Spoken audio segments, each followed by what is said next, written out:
नज़रिया की डिबेट जगतार सिंह सिद्धू वालों दर्शकों का स्वागत।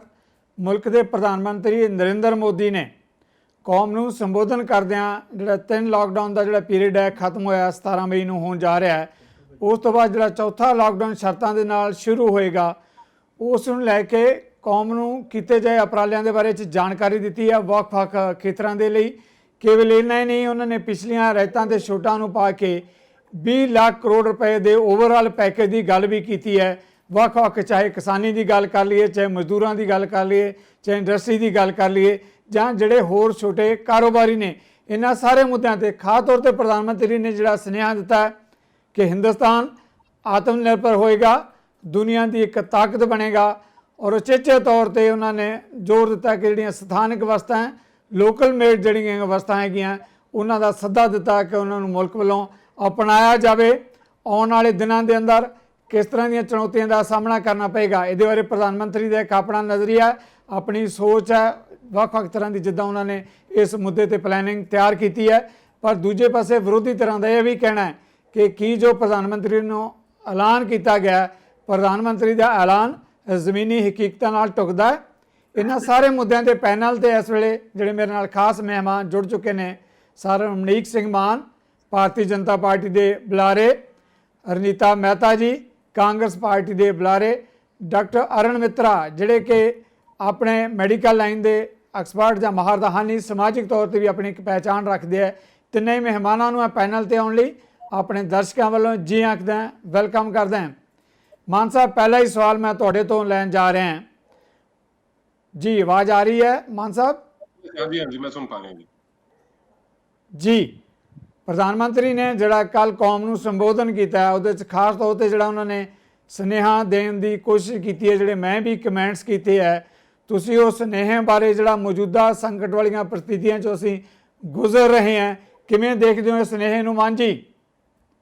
सिद्धू साहब, मैं समझदा कि जिहड़ा कल 20 ਲੱਖ ਕਰੋੜ ਰੁਪਏ ਦਾ ਜਿਹੜਾ ਪੈਕੇਜ ਮਾਨਯ ਪ੍ਰਧਾਨ ਮੰਤਰੀ ਨੇ ਅਨਾਉਂਸ ਕੀਤਾ ਆ, ਇਹ ਦੁਨੀਆ ਦੇ ਵਿੱਚ जी ਤੀਜਾ ਸਭ ਤੋਂ ਵੱਡਾ ਪੈਕੇਜ ਆ ਯੂਐਸਏ ਔਰ ਜਾਪਾਨ ਤੋਂ ਬਾਅਦ। In terms of G GDP percentage ਦੇਖੀ ਜਾਵੇ ਤੇ ਇਹ ਭਾਰਤ ਦੀ ਜੀਡੀਪੀ ਦਾ ਕੋਈ 10% ਆ ਜਿਹੜਾ 20 ਲੱਖ ਕਰੋੜ ਆ। ਇਸ ਤੋਂ ਵੱਧ हाँ ਸਿਰਫ जी 10 ਜਾਪਾਨ ਨੇ ਔਰ ਇਸ ਤੋਂ ਵੱਧ ਸਿਰਫ ਜਾਪਾਨ ਨੇ ਜਾਂ ਯੂਐਸ ਨੇ ਦਿੱਤਾ ਆ ਪੈਕੇਜ ਜਿਹੜਾ ਆ। ਔਰ ਜਿਹੜੇ ਕੀ ਟੇਕ ਅਵੇਜ਼ ਸੀਗੇ ਕੱਲ ਦੇ ਪ੍ਰਧਾਨ ਮੰਤਰੀ ਸਾਹਿਬ ਦੇ ਜਿਹੜਾ ਸੰਬੋਧਨ ਹੈ ਕੌਮ ਨੂੰ, ਉਹਦੇ ਵਿੱਚੋਂ ਇਹ ਆ ਕਿ ਜਿਹੜਾ ਆਤਮ ਨਿਰਭਰ ਭਾਰਤ ਯਾਨੀ ਕਿ ਸੈਲਫ ਰਿਲਾਇੰਟ ਇੰਡੀਆ ਦੇ ਜਿਹੜਾ ਇੱਕ ਉਹਨਾਂ ਨੇ ਦਿੱਤਾ ਆ। ਦੂਜਾ ਜਿਹੜਾ ਲੋਕਲ, ਵੋਕਲ ਐਂਡ ਗਲੋਬਲ, ਕभी ਇੱਕ ਤਾਂ ਜਿਹੜੀ ਲੋਕਲ ਚੀਜ਼ ਮੈਨੂਫੈਕਚਰ ਹੁੰਦੀ ਹੈ, ਜਿਹੜੀ ਸਾਡੀ ਲੋਕਲ ਬਣਦੀ ਹੈ, ਉਹਨੂੰ ਅਸੀਂ ਲੈਣਾ ਵੀ ਹੈ ਤੇ ਉਹਦਾ ਅਸੀਂ ਪ੍ਰਚਾਰ ਵੀ ਕਰਨਾ ਤੇ ਉਹਨੂੰ ਗਲੋਬਲਾਈਜੇਸ਼ਨ ਤੱਕ ਲੈ ਕੇ ਜਾਣਾ ਹੈ। ਜਿਵੇਂ ਉਹਨਾਂ ਨੇ ਉਦਾਹਰਣ ਦਿੱਤਾ ਕਿ ਜਿਹੜੇ ਬ੍ਰਾਂਡਸ ਅੱਜ ਇੰਟਰਨੈਸ਼ਨਲ ਬ੍ਰਾਂਡਸ ਨੇ, ਇਹ ਕਿਸੇ ਟਾਈਮ ਤੇ ਲੋਕਲ ਬ੍ਰਾਂਡਸ ਹੁੰਦੇ ਸੀਗੇ। ਸੋ ਉਹਨਾਂ ਦੀ ਪਬਲਿਸਿਟੀ ਦੇ ਰਾਹੀਂ, ਉਹਨਾਂ ਦੀ ਕੁਆਲਿਟੀ ਦੇ ਰਾਹੀਂ 3-4 ਚੀਜ਼ਾਂ ਹੋਰ ਜਿਹੜੀਆਂ ਮਹੱਤਵਪੂਰਨ ਦੱਸੀਆਂ ਨੇ ਕਿ ਜਿਹੜੀਆਂ ਰਿਫਾਰਮਸ ਦੇ ਵਿੱਚ ਉਹਨਾਂ ਨੇ ਗੱਲ ਕੀਤੀ ਆ। ਰਿਫਾਰਮਸ ਦੇ ਵਿੱਚ ਜਿਹੜੀ ਉਹਨਾਂ ਨੇ ਕੀ ਜਿਹੜੇ ਪੁਆਇੰਟਸ ਹੈਗੇ ਨੇ, ਉਹ ਸਪਲਾਈ ਚੇਨ ਰਿਫਾਰਮਸ ਹੈ, ਐਗਰੀਕਲਚਰਲੀ ਖਾਸ ਤੌਰ ਤੇ ਰੈਸ਼ਨਲ ਟੈਕਸ ਸਿਸਟਮ ਆ, ਸਿੰਪਲ ਐਂਡ ਕਲੀਅਰ ਜਿਹਨੂੰ ਕਹਿੰਦੇ ਆ ਲਾਜ਼ ਆ, ਜਿਹੜੇ ਜਿੰਨੇ ਵੀ ਲਾਜ਼ ਸਾਨੂੰ ਗਵਰਨ ਕਰਦੇ ਆ, ਚਾਹੇ ਉਹ ਬਿਜ਼ਨਸ ਨੂੰ ਲੈ ਕੇ ਆ, ਟੈਕਸੇਸ਼ਨ ਨੂੰ ਲੈ ਕੇ ਆ, ਉਹਨਾਂ ਨੂੰ ਲੈ ਕੇ, ਤੇ ਕੇਪੇਬਲ ਹਿਊਮਨ ਰਿਸੋਰਸ, ਜਿਹੜਾ ਹਿਊਮਨ ਰਿਸੋਰਸ ਆ ਸਾਡਾ, ਉਹਨਾਂ ਨੂੰ ਅੱਗੇ ਵਧਾਉਣਾ, ਤੇ ਇੱਕ ਸਟਰੋਂਗ ਔਰ ਰੋਬਸਟ ਫਾਈਨੈਂਸ਼ੀਅਲ ਸਿਸਟਮ। ਇਹ ਹੈਗੇ ਆ ਇਹਨਾਂ ਦੇ ਰਿਫਾਰਮਸ ਜਿਨ੍ਹਾਂ ਦੇ ਬਾਰੇ ਗੱਲ ਕੀਤੀ ਗਈ ਆ।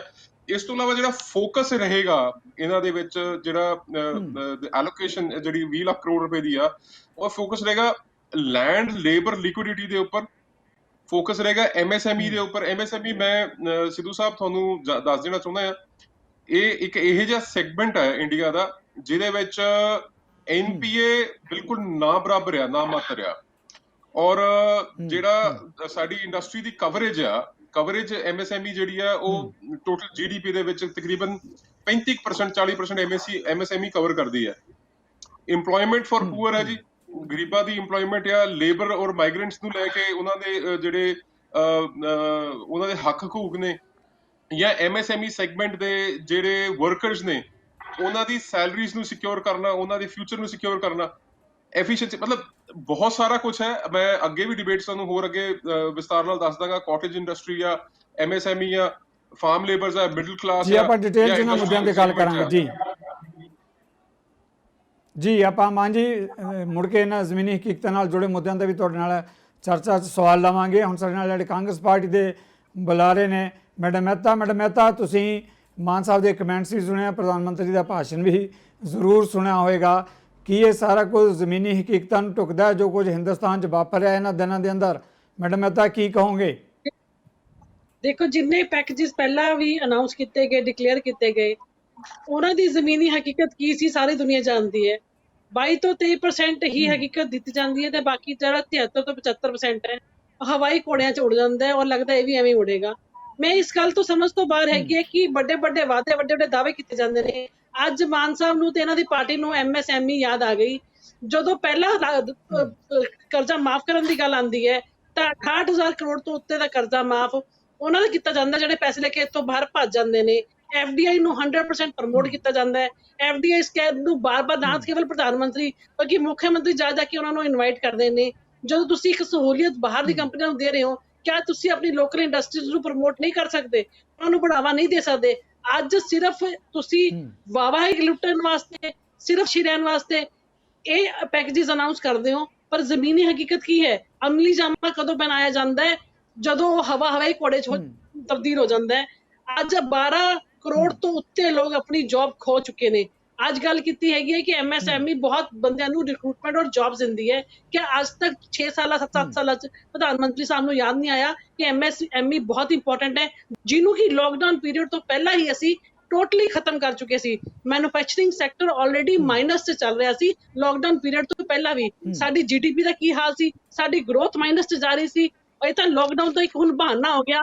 ਮੈਂ ਇਹ ਜਾਣਨਾ ਚਾਹੁੰਦੀ ਹਾਂ ਕਿ ਜਿਸ ਤਰੀਕੇ ਨਾਲ ਅਰਥਵਿਵਸਥਾ ਨਾਲ ਖੇਲਿਆ ਜਾ ਰਿਹਾ ਸੀਗਾ, ਜਿਸ ਤਰੀਕੇ ਨਾਲ ਬਾਰ-ਬਾਰ ਇਕਨੋਮਿਸਟ ਉਹਨਾਂ ਨੂੰ ਉਚੇਤ ਕਰ ਰਹੇ ਸੀਗੇ ਕਿ ਤੁਸੀਂ ਇਹਦਾ ਖਿਆਲ ਰੱਖੋ, ਇਹ ਬਹੁਤ ਬੁਰਾ ਸਮੇਂ ਆਉਣ ਵਾਲਾ ਹੈ, ਉਹਦੇ ਬਾਵਜੂਦ ਵੀ ਸਿਰਫ ਵਾਅਦੇ ਔਰ ਦਾਅਵੇ ਕਰਨੇ, ਇੱਕ ਖਾਲੀ ਪੈਕੇਜ ਅਨਾਉਂਸ ਕਰਤਾ। ਅੱਜ ਸੀਤਾਰਮਨ ਜੀ ਕੀ ਉਹਦੇ 'ਚ ਭਰਦੇ ਨੇ, ਇਹ ਬਹੁਤ ਇੰਪੋਰਟੈਂਟ ਰਹੇਗਾ। ਕਿਹੜੇ ਸੈਕਟਰ ਨੂੰ ਕਿੰਨਾ ਵੰਡਿਆ ਜਾਏਗਾ, ਕਿੰਨਾ ਦਿੱਤਾ ਜਾਏਗਾ, ਇਹ ਬਹੁਤ ਇੰਪੋਰਟੈਂਟ ਦੇਖਣ ਵਾਲੀ ਗੱਲ ਹੈਗੀ ਹੈ। ਅੱਜ ਮੈਂ ਪੁੱਛਣਾ ਚਾਹੁੰਦੀ ਹਾਂ ਕਿ ਕਿਸਾਨਾਂ ਵਾਸਤੇ ਸਭ ਤੋਂ ਇੰਪੋਰਟੈਂਟ ਸਾਡੇ ਕਿਸਾਨ ਨੇ, ਜਿਹੜੇ ਕਿ ਬੁਰੀ ਤਰੀਕੇ ਨਾਲ ਮਾਰੇ ਜਾ ਰਹੇ ਨੇ। ਨਾ ਤਾਂ ਉਹਨਾਂ ਦੀ ਫਸਲਾਂ ਦੀ ਖਰੀਦ ਮੁੱਲ ਉਹਨਾਂ ਨੂੰ ਮਿਲ ਰਿਹਾ, ਉੱਤੋਂ ਦੀ ਜਿਹੜੀ ਨਵੀਂ ਸਕੀਮਾਂ ਲੈ ਕੇ ਆ ਰਹੇ ਨੇ ਨਾਮ ਚੇਂਜ ਕਰਕੇ, ਉਹਦੇ ਦੇ ਵਿੱਚ ਵੀ ਉਹ ਕਿੰਤੂ ਤੇ ਪਰੰਤੂ ਲਗਾ ਕੇ ਉਹਨਾਂ ਨੂੰ ਬੰਨਿਆ ਜਾ ਰਿਹਾ ਹੈਗਾ। ਜਿਸ ਕਰਕੇ ਪੂਰੇ ਹਰਿਆਣੇ ਦੀ ਅਗਰ ਮੈਂ ਗੱਲ ਕਰਾਂ ਤਾਂ ਪੂਰੇ ਹਰਿਆਣੇ ਦੇ ਅੰਦਰ ਵਿਰੋਧ ਹੋ ਰਿਹਾ, ਪੂਰੇ ਦੇਸ਼ ਦੇ ਅੰਦਰ ਵਿਰੋਧ ਹੋ ਰਿਹਾ। ਇਹ ਤਾਂ ਲੋਕਡਾਊਨ ਪੀਰੀਅਡ ਚੱਲ ਰਿਹਾ ਹੈ, ਵਰਨਾ ਸਰਕਾਰ ਨੂੰ ਪਤਾ ਚੱਲ ਜਾਂਦਾ ਕਿ ਕਿਸਾਨਾਂ ਦੇ ਨਾਲ ਖੇਲਣ ਦਾ ਨਤੀਜਾ ਕੀ ਹੁੰਦਾ ਹੈ। ਅੱਜ ਮੈਂ ਇਸ ਗੱਲ ਤੋਂ ਹੈਰਾਨ ਹਾਂ ਕਿ ਤੁਸੀਂ PP ਕਿੱਟ ਦੀ ਗੱਲ ਅਨਾਉਂਸ ਕਰਦੇ ਹੋ ਕਿ ਅਸੀਂ PP ਕਿੱਟ ਬਣਾਉਣੀ ਸ਼ੁਰੂ ਕਰਤੀ ਆ। ਜਨਾਬ, ਉਹ ਤਾਂ ਪਹਿਲਾਂ ਵੀ ਬਣ ਰਹੀਆਂ ਸੀ, ਉਹ ਤਾਂ ਪਹਿਲਾਂ ਵੀ ਐਕਸਪੋਰਟ ਹੋ ਰਹੀਆਂ ਸੀ। ਤੁਸੀਂ ਨਵੀਂ ਗੱਲ ਕੀ ਕਰ ਰਹੇ ਹੋ ਤਾਂ ਦੱਸੋ। ਜਦੋਂ ਪੂਰੇ ਹਿੰਦੁਸਤਾਨ ਦੇ ਵਿੱਚ ਕਰੋਨਾ ਆਉਣ ਵਾਲਾ ਸੀਗਾ, ਫਰਵਰੀ 12 ਨੂੰ ਪਹਿਲਾ ਮੇਲ ਔਰ ਪਹਿਲਾ ਟਵੀਟ ਰਾਹੁਲ ਗਾਂਧੀ ਜੀ ਨੇ ਕੀਤਾ ਉਚੇਤ ਕਰਨ ਵਾਸਤੇ ਕਿ ਤੁਸੀਂ ਇਹਦੇ ਆਗਾਹ ਹੋ ਜਾਓ, ਇਹ ਬਹੁਤ ਬੜੀ ਮਹਾਮਾਰੀ ਹੈ ਜੋ ਕਿ ਹਿੰਦੁਸਤਾਨ ਚ ਆਉਣ ਵਾਲੀ ਹੈ। ਉਹਦੇ ਬਾਵਜੂਦ 23 ਮਾਰਚ ਤੱਕ ਅਸੀਂ ਸੁੱਤੇ ਰਹੇ, ਬੈਠੇ ਰਹੇ, ਬਾਹਰੋਂ ਲੋਕੀ ਆਂਦੇ ਰਹੇ, ਉਹਨਾਂ ਨੂੰ ਬਿਨਾਂ ਕੁਆਰੰਟਾਈਨ ਕੀਤੇ, ਬਿਨਾਂ ਉਹਨਾਂ ਦੀ ਜਾਂਚ ਕੀਤੇ ਉਹ ਪੂਰੇ ਦੇਸ਼ 'ਚ ਚਲੇ ਗਏ, ਉਹ ਫੈਲ ਗਏ। ਅਗਰ ਕਾਂਗਰਸ ਦੀ ਸਰਕਾਰ ਹੁੰਦੀ, ਮੈਂ ਦਾਅਵਾ ਕਰਦੀ ਹਾਂ, ਨਾ ਇਹ ਮਹਾਮਾਰੀ ਇਸ ਦੇਸ਼ ਦੇ ਵਿੱਚ ਘੁਸਦੀ, ਨਾ ਇਸ ਤਰ੍ਹਾਂ ਦਾ ਆਰਥਿਕ ਸੰਕਟ ਆਂਦਾ। ਜਦੋਂ ਪੂਰਾ ਵਿਸ਼ਵ ਜੋ ਹੈ ਆਰਥਿਕ ਮੰਦੀ ਨਾਲ ਗੁਜ਼ਰ ਰਿਹਾ ਸੀਗਾ, ਉਸ ਸਮੇਂ ਭਾਰਤ ਸਭ ਤੋਂ ਬੜਾ ਮੈਨੂਫੈਕਚਰ ਸੈਕਟਰ ਬਣकर ਸਭ ਤੋਂ ਉੱਪਰ ਦਾ ਔਰ ਹਰ ਦੇਸ਼ ਦੇ ਅੱਗੇ 50 ਸਾਲ ਅੱਗੇ ਚਲਾ ਜਾਂਦਾ। ਪਰ ਅਫਸੋਸ ਇਸੇ ਗੱਲ ਦਾ ਹੈਗਾ ਕਿ ਸਭ ਕੁਝ ਲੁਟਾ ਕੇ ਹੋਸ਼ ਚ ਆਉਂਦੇ ਹਾਂ ਅਸੀਂ। ਜੀ ਮਹਿਤਾ ਜੀ, ਮੈਂ ਦੁਬਾਰਾ ਆਵਾਂਗਾ ਤੁਹਾਡੇ ਵਾਲੇ ਇਸ ਮੁੱਦੇ ਤੇ। ਸਾਡੇ ਨਾਲ ਡਾਕਟਰ ਮਿੱਤਰਾ ਜੁੜੇ ਹੋਏ ਆ। ਡਾਕਟਰ ਮਿੱਤਰਾ, ਜਦੋਂ ਆਪਾਂ ਦੇਸ਼ ਦੀ ਅਰਥ ਵਿਵਸਥਾ ਦੀ ਗੱਲ ਕਰਦੇ ਹਾਂ ਤੇ ਨਾਲ ਜਿਹੜਾ ਹੈਗਾ, ਜਿਹੜਾ ਭਾਰਤ ਦਾ, ਹਿੰਦੁਸਤਾਨ ਦੀ ਜਿਹੜੀ ਵਸੋਂ ਆ, ਪਾਪੂਲੇਸ਼ਨ ਹੈ, ਜਿਸ ਤਰੀਕੇ ਨਾਲ ਮੈਡਮ ਮਹਿਤਾ ਨੇ ਵੀ ਗੱਲ ਕੀਤੀ ਹੈ, ਕਰੋੜਾਂ ਦੀ ਗਿਣਤੀ ਦੇ ਵਿੱਚ ਦੇਸ਼ ਦੇ ਇੱਕ ਹਿੱਸੇ 'ਚੋਂ ਦੂਜੇ ਹਿੱਸੇ ਵੱਲ ਜਿਹੜੇ ਹੈਗੇ ਆ ਮਜ਼ਦੂਰ ਹੈ, ਪ੍ਰਵਾਸ ਕਰ ਰਹੇ, ਆਪਣੇ ਦੇਸ਼ਾਂ ਨੂੰ ਜਾ ਰਹੇ ਆ, ਆਪਣੇ ਘਰਾਂ ਨੂੰ ਜਾ ਰਹੇ ਆ। ਜਿਹੜਾ ਹੈਗਾ ਇਸ ਮੁੱਦੇ ਦੇ ਉੱਤੇ ਜਿਹੜੀ ਸਭ ਤੋਂ ਵੱਡੀ ਗੱਲ ਹੈ, ਜਦੋਂ ਆਪਾਂ ਆਤਮ ਨਿਰਭਰਤਾ ਦੀ ਗੱਲ ਕਰਦੇ ਹਾਂ, ਜਿਹੜੀ ਪਾਪੂਲੇਸ਼ਨ ਇਸਾਂ ਹਿੱਲੀ ਪਈ ਆ ਪੂਰੇ ਮੁਲਕ ਦੀ, ਆਤਮ ਨਿਰਭਰਤਾ ਦਾ ਨਿਸ਼ਾਨਾ ਕਿਸ ਤਰ੍ਹਾਂ ਪ੍ਰਾਪਤ ਕੀਤਾ ਜਾ ਸਕਦਾ ਹੈ? ਡਾਕਟਰ ਮਿੱਤਰਾ, ਤੁਸੀਂ ਮੈਡੀਕਲ ਲਾਈਨ ਦੇ ਮਾਹਰ ਹੋ, ਆਪਣੇ ਨਜ਼ਰੀਏ ਤੋਂ ਕਿਵੇਂ ਦੇਖੋਗੇ ਸਾਰੇ ਵਰਤਾਰੇ ਨੂੰ? ਜੀ, ਪਹਿਲੀ ਗੱਲ ਤਾਂ ਮੈਂ ਇਹਦਾ ਕਿ ਕੋਈ ਯੋਜਨਾਬੱਧ ਢੰਗ ਦੇ ਨਾਲ ਲਾਕਡਾਊਨ ਨਹੀਂ ਕੀਤਾ ਗਿਆ। 30 ਜਨਵਰੀ ਨੂੰ ਭਾਰਤ 'ਚ ਪਹਿਲਾ ਕੇਸ ਆਇਆ ਹੈ ਤੇ 30 ਜਨਵਰੀ ਨੂੰ ਹੀ WHO ਦੀ ਐਡਵਾਈਜ਼ਰੀ ਆ ਰਹੀ ਹੈ ਕਿ ਬਹੁਤ ਗੰਭੀਰ ਕਿਸਮ ਦੀ ਹੈਲਥ ਐਮਰਜੈਂਸੀ ਇਹ ਆ ਰਹੀ ਹੈ। ਲੇਕਿਨ ਅਸੀਂ ਲੱਗੇ ਹੋਏ ਸੀ ਟਰੰਪ ਨੂੰ, ਅੱਜ ਗੱਲ ਹੋ ਰਹੀ ਹੈ ਲੋਕਲ ਦੀ, ਵੋਕਲ ਦੀ। 30 ਜਨਵਰੀ ਤੋਂ ਬਾਅਦ ਅਸੀਂ ਜੋ ਹੈ ਟਰੰਪ ਦੇ ਆਓ ਭਗਤ ਦੇ ਵਿੱਚ ਲੱਗੇ ਹੋਏ ਸੀ। 4000 ਬੰਦਾ ਉਹਦੇ ਨਾਲ ਆਇਆ।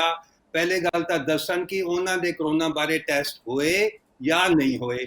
ਸਾਨੂੰ ਤੇ ਇਸ ਬਾਰੇ ਕੋਈ ਸੂਚਨਾ ਨਹੀਂ, ਕਿਉਂਕਿ ਅੱਜ ਸਭ ਤੋਂ ਵੱਧ ਇਹ ਜੋ ਅਮਰੀਕਾ 'ਚ ਹੈ ਕਰੋਨਾ ਦਾ ਅਸਰ, ਇਹਦਾ ਮਤਲਬ ਇਹ ਹੋ ਸਕਦਾ ਹੈ ਕਿ ਜਿਹੜੇ ਟਰੰਪ ਦੇ ਨਾਲ ਬੰਦੇ ਆਏ ਉਹੀ ਕਰੋਨਾ ਲਿਆਏ ਹੋਣ।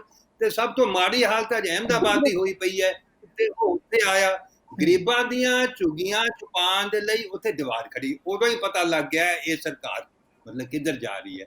ਹੁਣ ਇੱਕ ਚਾਹ ਵੇਚਣ ਵਾਲਾ ਜਿਸ ਦਿਨ ਪ੍ਰਧਾਨ ਮੰਤਰੀ ਬਣਿਆ, ਮੈਨੂੰ ਬੜੀ ਖੁਸ਼ੀ ਹੋਈ ਵੀ ਹੁਣ ਇਹ ਗਰੀਬਾਂ ਦੀ ਸੋਚੇਗਾ, ਪਰ ਬੜਾ ਕਸ਼ਟ ਹੋਇਆ ਜਦੋਂ ਇੱਕ ਲਫ਼ਜ਼ ਵੀ ਨਹੀਂ ਕੱਲ ਦੇ ਭਾਸ਼ਣ ਵਿੱਚ ਪ੍ਰਧਾਨ ਮੰਤਰੀ ਨੇ ਉਹਨਾਂ ਬਾਰੇ, ਗਰੀਬਾਂ ਬਾਰੇ, ਜੋ ਮਜ਼ਦੂਰ ਅੱਜ ਧੱਕੇ ਖਾ ਰਹੇ ਹਨ ਉਹਨਾਂ ਬਾਰੇ ਕਿਹਾ। ਜੇ ਲਾਕਡਾਊਨ ਤੋਂ ਪਹਿਲਾਂ ਇੱਕ ਹਫ਼ਤੇ ਦਾ ਟਾਈਮ ਦੇ ਦਿੱਤਾ ਜਾਂਦਾ ਕਿ ਜਿਹਨੇ ਪਿੰਡਾਂ ਨੂੰ ਜਾਣਾ ਚਲੇ ਜਾਓ, ਹਫ਼ਤੇ ਬਾਅਦ ਨਹੀਂ ਅਸੀਂ ਤੁਹਾਨੂੰ ਟਾਈਮ ਦੇਣਾ, ਤਾਂ ਲੋਕ ਜਾ ਕੇ ਹੁਣ ਵਾਪਸ ਆਉਣ ਨੂੰ ਹੁੰਦੇ ਕਿ ਅਸੀਂ ਜਾਈਏ ਤੇ ਕੰਮ ਕਰੀਏ ਤੇ ਸਾਡੇ ਵਿਕਾਸ ਦੀ ਪਾਸੇ ਚਲੀ ਜਾਂਦੀ, ਪਰ ਨਹੀਂ ਦਿੱਤਾ। ਇਹਨਾਂ ਪਤਾ ਨਹੀਂ ਕੋਈ ਬ੍ਰੇਨ ਵੇਵ ਫਰੀ, ਡੀਮੋਨਟਾਈਜੇਸ਼ਨ ਦੀ ਫਰੀ, ਨੋਟਬੰਦੀ ਦੀ ਫਰੀ, ਹੁਣ ਇਹ ਤਾਲਾਬੰਦੀ ਦੀ ਫਿਰ ਗਈ। ਚਲੋ ਤਾਲਾਬੰਦੀ ਲੱਗ ਗਈ, ਹੁਣ ਇਹਨੇ ਰਿਫਾਰਮ ਦੀ ਗੱਲ ਕੀਤੀ, ਇਹਨਾਂ ਨੇ ਰਿਫਾਰਮ ਤੇ ਕਰ ਦਿੱਤੇ। ਯੂਪੀ ਦੀ ਸਰਕਾਰ ਨੇ ਕੀ ਕੀਤਾ ਹੈ, ਗੁਜਰਾਤ ਦੀ ਸਰਕਾਰ ਨੇ ਤੇ ਮੱਧ ਪ੍ਰਦੇਸ਼ ਸਰਕਾਰ ਨੇ ਤੇ ਲੇਬਰ ਲਾ ਪੂਰੀ ਤਰ੍ਹਾਂ ਹੀ ਨਿਰਸਤ ਕਰ ਦਿੱਤੇ, ਪੂਰੀ ਤਰ੍ਹਾਂ ਹੀ। ਕੋਈ ਤੁਹਾਨੂੰ ਜੋ ਲੇਬਰ ਨੂੰ ਗੁਲਾਮ ਬਣਾ ਕੇ ਰੱਖ ਦਿੱਤਾ, ਤੇ ਇਹ ਆਪਣੇ ਆਪ ਨੇ ਕੀਤਾ। ਸੈਂਟਰਲ ਗਵਰਨਮੈਂਟ ਦੀ ਐਡਵਾਈਜ਼ਰੀ ਹੈ ਇਹਦੇ ਬਾਰੇ ਸੈਂਟਰਲ ਗਵਰਨਮੈਂਟ ਦੀ ਐਡਵਾਈਜ਼ਰੀ ਹੈ, ਜਿਸ ਦੇ ਆਧਾਰ ਤੇ ਉਹਨਾਂ ਨੇ ਕੀਤਾ ਤੇ ਲੇਬਰ ਲਾਅ ਖਤਮ। ਤੇ ਜੋ ਮਜ਼ਦੂਰ ਅੱਜ ਵੀ ਭੁੱਖੇ ਪਾਣੇ ਜਾ ਰਹੇ ਨੇ, ਮਰ ਰਹੇ ਨੇ, ਨਿਆਣੇ ਮਰ ਗਏ, ਪ੍ਰੈਗਨੈਂਟ ਔਰਤਾਂ ਤੁਰੀਆਂ ਜਾ ਰਹੀਆਂ ਨੇ, ਇੱਕ ਲਫ਼ਜ਼ ਨਹੀਂ। ਅਸੰਵੇਦਨਸ਼ੀਲਤਾ ਸਾਡੇ ਦੇਸ਼ ਦੇ ਪ੍ਰਧਾਨ ਮੰਤਰੀ ਵਿੱਚ ਹੋਏ, ਮੈਂ ਸਮਝਦਾ ਕਿ ਬੜੀ ਦੁਖਦਾਈ, ਕਿਉਂਕਿ ਮੈਂ ਹੈਲਥ ਦਾ ਬੰਦਾ ਹਾਂ। ਤਾਂ ਇਹ ਗੱਲ ਹੈ ਕਿ ਜੇ ਲੋਕ ਭੁੱਖੇ ਹੋਣਗੇ, ਜੇ ਲੋਕਾਂ ਨੂੰ ਖੁਰਾਕ ਨਹੀਂ ਮਿਲੇਗੀ, ਤਾਂ ਸਾਡਾ ਮੁਲਕ ਇੱਕ ਗੰਭੀਰ ਕਿਸਮ ਦੀ ਹੈਲਥ ਐਮਰਜੈਂਸੀ 'ਚ ਚਲਾ ਜਾਏਗਾ। ਅੱਜ ਵੀ ਸਾਡੇ ਦੇਸ਼ 'ਚ 1500 ਲੋਕ ਰੋਜ਼ ਟੀਬੀ ਨਾਲ ਮਰਦੇ ਨੇ, 900 ਲੋਕ ਰੋਜ਼ ਉਹ ਮਰਦੇ ਨੇ ਜੋ ਰੈਸਪੀਰੇਟਰੀ ਡਿਜ਼ੀਜ਼ਸ ਕਰਕੇ, ਤੇ ਇੱਕ 500 ਬੱਚਾ ਪੇਟ ਦੀਆਂ ਬਿਮਾਰੀਆਂ ਕਰਕੇ 10 ਲੱਗਣ ਕਰੇ ਅਤੇ ਸਾਡੇ ਮੁਲਕ 'ਚ ਮਰਦਾ ਹੈ। 1 ਲੱਖ ਆ ਪ੍ਰਧਾਨ ਮੰਤਰੀ ਨੇ ਆਉਂਦਾ, ਉੱਥੋਂ ਆਪਣਾ ਭਾਸ਼ਣ ਸ਼ੁਰੂ ਕਰਦੇ, ਇਹ ਤੇ ਆਪਣੇ ਤਿਕੜਮ ਮਾਰਦੇ ਰਹੇ ਇੱਧਰਲੀ ਉੱਧਰਲੀਆਂ ਫਿਜ਼ੂਲ ਦੀਆਂ ਗੱਲਾਂ। 20 ਮਿੰਟ ਤੇ ਪਹਿਲੇ ਉੱਥੇ ਹੀ ਇਹਨੇ ਬਿਤਾਤੇ। ਫਿਰ ਲਾਕਡਾਊਨ ਦੀ ਗੱਲ, ਲਾਕਡਾਊਨ ਕੀ ਹੋ ਗਿਆ ਇਹ ਵੀ ਨਹੀਂ ਦੱਸਿਆ। ਫਿਰ 20 ਲੱਖ ਕਰੋੜ ਦੇ ਪੈਕੇਜ ਦੀ ਵੀ ਤੁਸੀਂ ਸੁਣ ਲਓ। 8 ਲੱਖ ਕਰੋੜ ਤੇ ਪਹਿਲੇ ਹੀ ਆਰਬੀਆਈ ਤੋਂ ਲੈ ਚੁੱਕੇ ਨੇ, ਆਰਬੀਆਈ ਨੇ ਆਪਣੇ ਦੇਤਾ। 1,76,000 ਕਰੋੜ ਇਹਨਾਂ ਨੇ ਪਹਿਲੇ ਐਡਜਸਟ ਕਰ ਲਿਆ। ਹੁਣ ਇਹਨਾਂ ਨੇ 5-6 ਲੱਖ ਕਰੋੜ ਰੁਪਏ ਆਰਬੀਆਈ ਤੋਂ ਫਿਰ ਲੋਨ ਲੈ ਲੈਣਾ ਹੈ, ਤੇ 4-5 ਲੱਖ ਕਰੋੜ ਦੀ ਗੱਲ ਹੋਏਗੀ ਨਾ। ਮੁੰਗੇਰੀ ਲਾਲ ਦੇ ਹਸੀਨ ਸੁਪਨੇ, ਲੋਕਾਂ ਨੂੰ ਮਤ ਦਿਖਾਓ। ਮੇਰੀ ਤੇ ਇਹੀ ਗੱਲ ਹੈ ਕਿ ਮੈਨੂੰ ਇਸ ਲਈ ਇਹ ਬੜਾ ਕਸ਼ਟ ਹੋਇਆ ਕਿ ਸੀਰੀਅਸ ਹੈਲਥ ਐਮਰਜੈਂਸੀ ਵਿੱਚੋਂ ਅਸੀਂ ਗੁਜ਼ਰ ਰਹੇ ਹਾਂ। ਸੀਰੀਅਸ, ਬਹੁਤ ਹੀ ਗੰਭੀਰ ਇੱਕ ਸਿਹਤ ਦੀ ਐਮਰਜੈਂਸੀ। ਕੋਈ ਰਾਜਨੀਤਿਕ ਖੇਡ ਖੇਡਣ ਦਾ ਸਮਾਂ ਨਹੀਂ ਹੈ, ਲੇਕਿਨ ਪ੍ਰਧਾਨ ਮੰਤਰੀ ਰਾਜਨੀਤਿਕ ਖੇਡ ਹੀ ਖੇਡ ਰਹੇ ਕੱਲ। ਤੇ ਕਾਰਪੋਰੇਟ ਅੱਜ ਵੀ ਤੁਸੀਂ ਸੀਤਾਰਮਨ ਨੂੰ ਸੁਣ ਲਿਓ, ਸੀਤਾਰਮਨ ਕੀ ਕਰਦੀ। ਜੀ ਆਪਾਂ ਉਹ ਚਲੋ ਉਸ ਮੁੱਦੇ ਤੇ ਵੀ ਆਪਾਂ ਮੈਂ ਸੰਧੂ ਸਾਹਿਬ ਡਾਕਟਰ ਸਾਹਿਬ ਨਾਲ ਬਿਲਕੁਲ ਉਸ ਮੁੱਦੇ ਤੇ ਵੀ ਚਰਚਾ ਕਰਾਂਗੇ। ਜੀ ਮਹਿਤਾ ਜੀ ਤੁਸੀਂ ਕਹਿ ਰਹੇ ਸੀ, ਆਪਣੀ ਗੱਲ ਕਰੋ। ਮੈਡਮ ਮਹਿਤਾ ਜੀ ਤੁਸੀਂ ਗੱਲ ਕਰਨਾ ਚਾਹੁੰਦੇ ਹੋ? ਮੈਂ ਡਾਕਟਰ ਸਾਹਿਬ ਨਾਲ ਬਿਲਕੁਲ ਸਹਿਮਤ ਹਾਂ ਕਿ ਜਦੋਂ ਦੇਸ਼ ਦੇ ਵਿੱਚ 500 ਕੇਸ ਸੀਗੇ ਤਾਂ ਪੂਰਾ ਦੇਸ਼ ਸੀਲ ਕਰਨਾ। ਦੇਸ਼ ਦੇ ਵਿੱਚ 75,000 ਕੇਸਿਸ ਨੇ ਤੇ ਅੱਜ ਟ੍ਰੇਨਾਂ ਚਲਾ ਕੇ ਸਾਰਿਆਂ ਨੂੰ ਖੁੱਲਾ ਛੋੜ ਦਿੱਤਾ ਗਿਆ। ਇਹ ਕਿੱਧਰ ਦੀ ਅਕਲਮੰਦੀ ਹੈ, ਇਹ ਕਿੱਧਰ ਦੀ ਸਿਆਣਪਤਾ ਹੈ ਜਿਹੜੇ ਸਾਡੇ ਪ੍ਰਧਾਨ ਮੰਤਰੀ ਜੀ ਕਰ ਰਹੇ ਨੇ। ਯੋਜਨਾਬੰਦ ਤਰੀਕੇ ਨਾਲ ਇਹਨੂੰ ਇਸ ਆਪਾਂ ਦੁਬਾਰਾ ਆਨੇ ਆ, ਨਹੀਂ ਕੀਤਾ ਗਿਆ। ਮਹਿਤਾ ਜੀ ਆਪਾਂ ਤੁਹਾਡੇ ਵੱਲ ਦੁਬਾਰਾ ਆਉਂਦੇ ਹਾਂ, ਵਾਪਸ ਇਸ ਮੁੱਦੇ ਤੇ ਗੱਲ ਕਰਦੇ ਹਾਂ। ਸਾਡੇ ਨਾਲ ਰਮਨੀਕ ਮਾਨ ਜੀ ਜੁੜੇ ਹੋਏ ਹੈ। ਮਾਨ ਸਾਹਿਬ ਤੁਸੀਂ ਡਾਕਟਰ ਮਿੱਤਰਾ ਦੀ ਗੱਲ ਵੀ ਸੁਣੀ ਹੈ, ਮੈਡਮ ਮਹਿਤਾ ਦੇ ਜਿਹੜੇ ਕਮੈਂਟਸ ਹੈ ਉਹ ਵੀ ਸੁਣੇ ਹੈ। ਇਹਨਾਂ ਨੇ ਆਪਣੇ ਤੌਰ ਤੇ ਕਿਹਾ ਵੀ ਬਹੁਤ ਵੱਡੇ ਪੱਧਰ ਤੇ ਸਰਕਾਰ ਦੀ ਅਣਗਹਿਲੀ ਹੈ। ਡਾਕਟਰ ਮਿੱਤਰਾ ਨੇ ਕਿਹਾ ਜੋ ਇਸ ਵੇਲੇ ਮੁਲਕ ਦੀ ਹਾਲਤ ਬਣੀ ਹੈ, ਤੁਸੀਂ ਕਮੈਂਟ ਸੁਣੇ ਹੈ, ਉਸ ਮੁਲਕ ਦੇ ਵਿੱਚ ਜਿਹੜੀਆਂ ਇਸ ਵੇਲੇ ਪ੍ਰਸਥਿਤੀਆਂ ਬਣੀਆਂ ਹੋਈਆਂ। ਪ੍ਰਧਾਨ ਮੰਤਰੀ ਨੇ ਜਿਹੜਾ ਭਾਸ਼ਣ ਦਿੱਤਾ ਹੈ ਉਹ ਭਾਸ਼ਣ ਬਿਲਕੁਲ ਜ਼ਮੀਨੀ ਹਕੀਕਤਾਂ ਨਾਲ ਕਿਤੇ ਮੇਲ ਨਹੀਂ ਖਾਂਦਾ, ਬਲਕਿ ਬਹੁਤ ਵੱਡੀ ਉਹਨਾਂ ਨੇ ਕਿਹਾ ਕਿ ਹੈਲਥ ਐਮਰਜੈਂਸੀ ਵਰਗੀ ਸਥਿਤੀ ਦੇ ਵਿੱਚੋਂ ਦੀ ਮੁਲਕ ਲੰਘ ਰਿਹਾ। ਮਾਨ ਸਾਹਿਬ ਕੀ ਕਹੋਗੇ ਸਾਰੀ ਸਿਚੁਏਸ਼ਨ ਤੇ? ਮੈਂ ਸਿੱਧੂ ਸਾਹਿਬ, ਵਿਦਆਊਟ ਮਿੰਸਿੰਗ ਮੈਨੀ ਵਰਡਸ, ਮੈਂ ਥੋੜਾ ਜਿਹਾ ਜੀ ਜੀ ਮੈਂ ਸਰਪ੍ਰਾਈਜ਼ ਵੀ ਆ ਕਿਉਂਕਿ ਤੁਸੀਂ ਇੰਟਰੋਡਿਊਸ ਕੀਤਾ ਸੀਗਾ ਡਾਕਟਰ ਸਾਹਿਬ ਨੂੰ ਐਜ਼ ਅ ਹੈਲਥ ਐਕਸਪਰਟ, ਔਰ ਇਹਨਾਂ ਦੀ ਹਾਂਜੀ ਹੈਗੇ ਵੀ ਨੇ। ਜਿੰਨੀ ਦੇ 5 ਮਿੰਟ ਬੋਲੇ ਆ, ਇਹਨਾਂ ਦਾ ਪੂਰਾ ਫੋਕਸ ਜਿਹੜਾ ਉਹ ਪੋਲਿਟੀਕਲ ਸੀਗਾ। So political, yes you can say a medical expert on political affairs, ਠੀਕ ਹੈ। ਮੈਂ ਇਹ ਸਮਝਦਾ। ਅੱਛਾ, ਇੱਕ ਇਹਨਾਂ ਨੇ ਗੱਲ ਜਿਹੜੀ ਕਹੀ ਜਿਹੜੀ ਮੈਨੂੰ ਸਮਝ ਨਹੀਂ ਆਈ, ਇਹਨਾਂ ਨੇ ਇਹ ਕਿਹਾ ਕਿ ਕੱਲ ਦੇ ਪ੍ਰਧਾਨ ਮੰਤਰੀ ਦੇ ਉਦਬੋਧਨ 'ਚ ਜਿਹੜਾ ਕੌਮੀ ਉਹਨਾਂ ਨੇ ਉਦਬੋਧਨ ਕੀਤਾ ਆ, ਉਹਦੇ ਵਿੱਚ ਉਹਨਾਂ ਨੇ ਅਨਆਰਗੇਨਾਈਜ਼ਡ ਸੈਕਟਰ ਦੇ ਬਾਰੇ ਕੋਈ ਗੱਲ ਨਹੀਂ ਕੀਤੀ। ਪਲੀਜ਼ ਮੇਰੀ ਰਿਕੁਐਸਟ ਹੈ, ਤੁਸੀਂ ਮੁੜ ਕੇ ਇੱਕ ਵਾਰੀ ਜਾਓ ਔਰ ਸੁਣੋ। ਉਹਨਾਂ ਨੇ ਅਨਆਰਗੇਨਾਈਜ਼ਡ ਸੈਕਟਰ ਦੇ ਵਿੱਚ ਜਿਹੜੇ ਰੇੜੇ ਠੇਲੇ ਫੜੀ ਵਾਲੇ ਨੇ, ਹੋਰ ਨੇ, ਉਹਨਾਂ ਦੇ ਲਈ ਵੀ ਉਹਨਾਂ ਨੇ ਆਪਣਾ ਕੰਸਰਨ ਦੱਸਿਆ, ਔਰ ਉਹਨਾਂ ਨੇ ਕਿਹਾ ਇਸ ਇਕਨੋਮਿਕ ਸਟਿਮੂਲਸ ਦੇ ਵਿੱਚ ਉਹਨਾਂ ਨੂੰ ਕਿਸ ਤਰੀਕੇ ਨਾਲ ਆਪਾਂ ਇੰਕਲੂਡ ਕਰ ਸਕਦੇ ਹਾਂ, how can it be inclusive for everybody, that will be discussed by the ਉਹ ਅੱਜ ਵਿੱਤ ਮੰਤਰੀ ਦੁਆਰਾ ਅੱਜ ਉਹ ਦੱਸਿਆ ਜਾਊਗਾ। ਚਲੋ ਮੈਂ ਚਲੋ ਉਹ ਡਿਟੇਲਸ ਹੀ ਆਣੀਆਂ, ਡਿਟੇਲਸ ਸਰ ਮੇਰੀ ਬੇਨਤੀ ਹੈ ਪਲੀਜ਼, ਕਿਉਂਕਿ ਇਹਨਾਂ ਨੇ ਇੱਕ ਡੇਟ ਕੋਟ ਜੀ, ਕੀਤੀ ਜੀ। 30 ਜਨਵਰੀ 2020। Sir please let me without interruption ਜੀ ਸਰ, ਜੀ ਮੈਂ ਵੀ please, ਆਪਣੀ ਗੱਲ ਰੱਖ ਮਾਨ ਸਾਹਿਬ ਆਪਣੀ allow ਗੱਲ me, ਕਰੋ। sir, please. Allow me, sir, allow me, sir. Please ਇਹਨਾਂ ਨੇ ਜੀ, 30 ਜੀ, ਜਨਵਰੀ ਜੀ। 2020 ਇੱਕ ਡੇਟ ਕੋਟ ਕੀਤੀ ਸਰ। ਮੈਂ WHO ਦੀ ਵੈਬਸਾਈਟ ਖੋਲ ਕੇ ਉਹਨਾਂ ਦਾ 30 ਜਨਵਰੀ 2020 ਦਾ ਜਿਹੜਾ ਪ੍ਰੈਸ ਸਟੇਟਮੈਂਟ ਹੈ ਉਹ ਪੜ੍ਹ ਰਿਹਾ ਸੀਗਾ। 30 ਜਨਵਰੀ 2020 ਤੱਕ ਤਾਂ ਇਹਨਾਂ ਨੇ, WHO ਦੀ ਮੈਂ ਗੱਲ ਕਰ ਰਿਹਾ, ਇਹਨਾਂ ਨੇ ਇਹਦਾ 9 ਤੱਕ ਫਾਈਨਲ ਨਹੀਂ ਕੀਤਾ ਸੀਗਾ। ਇੰਟਰਿਮ ਨੇਮ ਸੀਗਾ nCoV 2019 ਵਾਇਰਸ, ਇਹਨਾਂ ਦਾ COVID-19 ਤਾਂ ਇਹਨਾਂ ਦਾ ਨਾਮ ਵੀ ਨਹੀਂ ਸੀ ਡਿਕਲੇਅਰ ਕੀਤਾ। ਔਰ ਮੈਂ ਤੁਹਾਨੂੰ ਇਹ ਬਾਈ ਦ ਵੇ ਦੱਸਦਾ ਕਿ 30 ਜਨਵਰੀ 2020 ਤੱਕ ਤਾਂ ਜਿਹੜੀ ਐਡਵਾਈਜ਼ਰੀ ਸੀਗੀ WHO ਦੀ, ਔਰ ਮੈਂ ਉਹਨਾਂ ਦੀ ਵੈਬਸਾਈਟ ਤੋਂ ਕੋਟ ਕਰ ਰਿਹਾ, ਉਹਦੇ 'ਚ ਇਹ ਮੈਂਸ਼ਨ ਹੈ ਕਿ ਇਹਦੇ 'ਚ ਕੋਈ ਹਲੇ ਇਹਨਾਂ ਦੇ ਕੋਲ ਐਵੀਡੈਂਸ ਨਹੀਂ ਹੈ ਹਿਊਮਨ ਟੂ ਹਿਊਮਨ ਟ੍ਰਾਂਸਮਿਸ਼ਨ ਦਾ। ਅੱਛਾ, ਉਸ ਤੋਂ ਬਾਅਦ ਮਹਿਤਾ ਜੀ ਨੇ 3-4 ਗੱਲਾਂ ਕਹੀਆਂ। ਮਹਿਤਾ ਜੀ ਨੇ ਕਿਹਾ ਕਿ ਇਹਨਾਂ ਨੇ ਰਾਹੁਲ ਗਾਂਧੀ ਜੀ ਨੇ 12 ਫਰਵਰੀ ਨੂੰ ਕੋਈ ਟਵੀਟ ਕੀਤਾ ਸੀਗਾ, ਉਹਦਾ ਇਹ ਮੈਂਸ਼ਨ ਕਰ ਰਹੇ ਸੀਗੇ। ਮੈਂ 1-2 ਵਾਰੀ ਪਹਿਲਾਂ ਵੀ ਡਿਬੇਟਸ ਕਾਂਗਰਸ ਵਾਲਿਆਂ ਨੂੰ ਬੋਲਦਿਆਂ ਸੁਣਿਆ, ਬਟ WHO ਨੇ ਇਹਨੂੰ ਇੱਕ ਪੈਂਡੇਮਿਕ ਡਿਕਲੇਅਰ ਕੀਤਾ ਆ ਔਨ 12 ਮਾਰਚ 2020। 12 ਮਾਰਚ 2020 ਨੂੰ ਇਹਨਾਂ ਨੇ ਡਿਕਲੇਅਰ ਕੀਤਾ, ਔਰ ਇੱਕ ਬੜਾ ਸਟ੍ਰੇਂਜ ਜਿਹਾ ਇੱਕ ਤੁਸੀਂ ਡਿਰਾਈਵ ਕਰਦੇ ਆ। ਆਪਣੇ ਆਂਕੜੇ ਰਣਜੀਤਾ ਜੀ, 12 ਮਾਰਚ ਮੇਰੀ ਤੁਹਾਨੂੰ ਨੂੰ ਬੇਨਤੀ ਹੈ, ਡਿਕਲੇਅਰ ਕੀਤਾ ਹੈ। 12 ਫਰਵਰੀ ਨੂੰ ਰਾਹੁਲ ਗਾਂਧੀ ਨੇ ਜਦੋਂ ਹੋਰ ਸਟੇਟਾਂ 'ਚ ਹੋਰ ਦੇਸ਼ਾਂ 'ਚ ਫੈਲ ਰਿਹਾ ਸੀਗਾ, ਉਸ ਸਮੇਂ ਦੱਸਿਆ ਕਿ ਸਾਡੇ ਹਿੰਦੁਸਤਾਨ 'ਚ ਆਉਣ ਵਾਲਾ ਹੈ। ਆਲਰੇਡੀ ਉਹਨਾਂ ਨੇ ਬਾਰ-ਬਾਰ ਉਚੇਤ ਕੀਤਾ, ਬਾਰ-ਬਾਰ ਮੇਲ ਕੀਤੀ, ਬਾਰ-ਬਾਰ ਟਵੀਟ ਕੀਤੇ। ਮੈਡਮ ਮੈਂ ਤਾਂ ਤੁਹਾਡੇ ਹੈਲਥ ਮਿਨਿਸਟਰ ਸਾਹਿਬ ਨੇ ਪਹਿਲੀ ਪ੍ਰੈਸ ਕਾਨਫਰੰਸ 17 ਮਾਰਚ ਨੂੰ ਕੀਤੀ, ਉਹਨਾਂ ਨੇ ਕਿਹਾ ਕਿ ਓਕੇ ਹੋਣ ਵਾਲੀ ਹੈ। Okay thank you Mann for Sahib shouting. ਜੀ ਜੀ ਮਾਨ ਸਾਹਿਬ ਆਪਣੀ ਗੱਲ ਮੇਰੀ ਬੇਨਤੀ ਹੈ, ਪਲੀਜ਼ ਮਾਨ ਸਾਹਿਬ ਆਪਣੀ ਮੇਰੀ ਬੇਨਤੀ ਹੈ, ਬੈਕਗ੍ਰਾਉਂਡ 뮤직 ਨੂੰ ਜਰਾ ਚੈੱਕ ਕਰ ਲਓ। ਲੈਟ ਮੀ ਫਿਨਿਸ਼ ਮਾਈ ਕਮੈਂਟਸ। ਮੈਂ ਇਹ ਕਹਿ ਰਿਹਾ ਕਿ ਜੀ ਪਲੀਜ਼ ਆਪਣੀ ਗੱਲ ਕਰੋ ਜੀ ਤੁਸੀਂ। 12 ਜਾਂ ਸਰ ਬੈਕਗ੍ਰਾਉਂਡ 뮤직 ਨਹੀਂ ਚਾਹੀਦਾ, but that is all my request. ਮੈਂ ਕਹਿ ਰਿਹਾ ਜੀ ਕਿ ਜੀ, 12 please ਆਪਣੀ ਫਰਵਰੀ ਗੱਲ ਨੂੰ ਕਰੋ। ਰਾਹੁਲ ਗਾਂਧੀ ਕੋਈ ਟਵੀਟ ਕਰਦੇ ਆ, ਔਰ WHO a health expert is with us, I don't know political health expert ਕਹਾਂ ਕੀ ਕਹਾਂ, ਬਟ 12 ਫਰਵਰੀ ਤੋਂ ਲੈ ਕੇ 12 ਮਾਰਚ ਦੇ ਵਿੱਚ ਜਦੋਂ ਇਹਨੂੰ ਗਲੋਬਲ ਪੈਂਡੇਮਿਕ ਡਿਕਲੇਅਰ ਕੀਤਾ ਆ, ਉਹਦੇ ਵਿੱਚ there are certain obligations which a country has to follow. A lockdown was ਪਹਿਲਾ ਇੱਕ ਜਨਤਾ ਕਰਫਿਊ ਹੋਇਆ ਸੰਡੇ ਨੂੰ, ਉਸ ਤੋਂ ਬਾਅਦ 25 ਮਾਰਚ ਤੋਂ 22 ਤੋਂ ਬਾਅਦ 25 ਮਾਰਚ ਤੋਂ there was a full lockdown। ਔਰ ਇੱਕ ਐ ਨਹੀਂ ਹੈ ਕਿ ਇਹ ਕਹਿ ਰਹੇ ਕਿ ਜੀ ਇਹਨਾਂ ਨੇ ਜਦੋਂ 500 ਕੇਸ ਸੀਗੇ ਲਾਕਡਾਊਨ ਕਰਤਾ, ਹੁਣ 70-75,000 ਕੇਸ ਹੋ ਗਏ ਤਾਂ ਓਪਨ ਕਰ ਰਹੇ ਆ। ਮੈਂ ਤੁਹਾਨੂੰ ਇੱਕ ਬੜੀ ਦਿਲਚਸਪ ਗੱਲ ਦੱਸਦਾ, 5 ਤੋਂ 6 VCs ਹੋਈਆਂ ਨੇ ਪ੍ਰਧਾਨ ਮੰਤਰੀ ਸਾਹਿਬ ਦੀਆਂ ਦੇਸ਼ ਦੇ ਹਰ ਇੱਕ ਮੁੱਖ ਮੰਤਰੀ ਦੇ ਨਾਲ, with every chief minister of this country, and in the federal structure ਉਹਨਾਂ ਨੇ ਇੱਕ ਕੰਸੈਂਸਸ ਬਿਲਡ ਕਰਕੇ ਜਿਹੜੀ ਸਟੇਟਸ ਦੇ ਵਿਊਜ਼ ਹੈ ਉਹਨਾਂ ਨੂੰ ਲੈ ਕੇ ਅੱਗੇ ਵਧਣ ਦੀ ਕੋਸ਼ਿਸ਼ ਕੀਤੀ ਆ। ਮਾਨ ਸਾਹਿਬ ਆਈ ਸੌਰੀ ਮਾਨ ਸਾਹਿਬ ਇੱਕ ਸਵਾਲ, ਮਾਨ ਸਾਹਿਬ ਸੌਰੀ ਮੇਰਾ ਇੱਕ ਸਵਾਲ ਜ਼ਰੂਰ ਲੈ ਲਿਓ ਆਪਣੀ ਗੱਲ ਕਹਿਣ ਵੇਲੇ। ਜੋ ਤੁਸੀਂ ਇਹ ਕਮੈਂਟਸ ਕਰ ਰਹੇ ਹੋ ਕਿ 5-6 ਵਾਰ ਉਹਨਾਂ ਨੇ ਦੇਸ਼ ਦੇ ਜਿਹੜੇ ਵੱਖ-ਵੱਖ ਮੁੱਖ ਮੰਤਰੀ ਸੀਗੇ ਉਹਨਾਂ ਨਾਲ ਵੀਡੀਓ ਕਾਨਫਰੰਸ ਕੀਤੀਆਂ, ਪਰ ਮਾਨ ਸਾਹਿਬ ਜਿਹੜੇ ਕਾਨਫਰੰਸ ਹੋਈਆਂ ਉਹਨਾਂ ਸਾਰੀਆਂ ਦੇ ਵਿੱਚ ਜਿਹੜੇ ਸੂਬਿਆਂ ਦੇ ਬਹੁਤੇ ਮੁੱਖ ਮੰਤਰੀ ਆ ਇਹ ਕਹਿ ਰਿਹਾ ਕਿ ਸਾਡੀ ਆਰਥਿਕ ਤੌਰ 'ਤੇ ਬੜੀ ਮੰਦੀ ਹਾਲਤ ਹੈਗੀ ਆ, ਸਾਨੂੰ ਇਕਨੋਮਿਕ ਪੈਕੇਜ ਦਿੱਤੇ ਜਾਣ, ਉਹਦੇ ਬਗੈਰ ਗੁਜ਼ਾਰਾ ਨਹੀਂ। ਪੰਜਾਬ ਦੀ ਗੱਲ ਨਹੀਂ, ਸ਼ਾਇਦ ਹਰਿਆਣਾ ਦੀ ਗੱਲ ਵੀ ਹੈ, ਦੂਜੀਆਂ ਸਟੇਟਸ ਦੀ ਗੱਲ ਵੀ ਹੈ। ਸਵਾਲ ਇਹ ਹੈ ਕਿ ਸਿਰਫ ਵੀਡੀਓ ਕਾਨਫਰੰਸਿੰਗ ਕਰਨ ਦੀ ਗੱਲ ਨਹੀਂ, ਜੋ ਸਟੇਟਸ ਮੰਗ ਰਹੀਆਂ, ਸਟੇਟਸ ਇਸ ਵੇਲੇ ਨੰਗ ਮਲੰਗ ਹੋਈਆਂ ਬੈਠੀਆਂ, ਉਹ ਕਹਿੰਦੀਆਂ ਸਾਨੂੰ ਫਾਈਨੈਂਸ਼ੀਅਲ ਹੈਲਪ ਦਿਓ ਤਾਂ ਕਿ ਅਸੀਂ ਆਪਣੀਆਂ ਸਟੇਟਾਂ ਨੂੰ ਸੰਭਾਲ ਸਕੀਏ।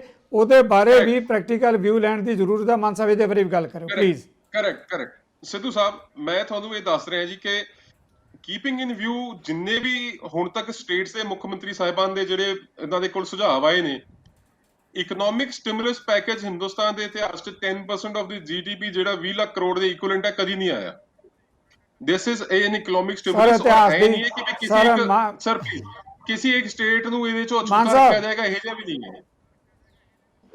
ਮਾਨ ਸਾਹਿਬ ਮੈਂ ਇੱਕ ਕਮੈਂਟ ਕਰਕੇ ਤੁਹਾਡਾ ਜਵਾਬ ਜ਼ਰੂਰ ਲੈਣਾ ਚਾਹਾਂਗਾ। ਆਪਣੀ ਮਜਬੂਰੀ ਆ ਕਿ ਬ੍ਰੇਕ ਲੈਣੀ ਆ, ਬ੍ਰੇਕ ਤੋਂ ਬਾਅਦ ਆਪਾਂਗੇ ਇਸ ਮੁੱਦੇ ਤੇ, ਪਰ ਮੈਂ ਜਿਹੜੇ ਕਮੈਂਟਸ ਲੈਣਾ ਚਾਹੁੰਦਾ, ਜਦੋਂ ਦੁਨੀਆ ਦੇ ਅੰਦਰ ਅਸਾਧਾਰਨ ਸਥਿਤੀ ਬਣੀ ਹੋਈ ਹੈ, ਸਾਡੇ ਮੁਲਕ ਦੇ ਅੰਦਰ ਵੀ ਅਸਾਧਾਰਨ ਸਥਿਤੀ ਬਣੀ ਹੋਈ ਹੈ, ਇਸ ਕਰਕੇ ਅੱਜ ਤੋਂ 10 ਸਾਲ ਪਹਿਲਾਂ ਕਿਹੋ ਜਿਹੇ ਪੈਕੇਜ ਮਿਲਦੇ ਰਹੇ ਹੈ, 20 ਸਾਲ ਪਹਿਲਾਂ ਕਿਹੋ ਜਿਹੇ ਪੈਕੇਜ ਮਿਲੇ ਹੈ, ਆਪਾਂ ਉਹਨਾਂ ਨਾਲ ਤੁਲਨਾ ਨਹੀਂ ਕਰ ਸਕਦੇ, ਕਿਉਂਕਿ ਆਪਾਂ ਸਾਰੇ ਬਹੁਤ ਹੀ ਐਕਸਟਰਾ ਆਰਡੀਨਰੀ ਸਿਚੁਏਸ਼ਨ ਦੇ ਵਿੱਚ ਦੀ ਲੰਘ ਰਹੇ ਹਾਂ।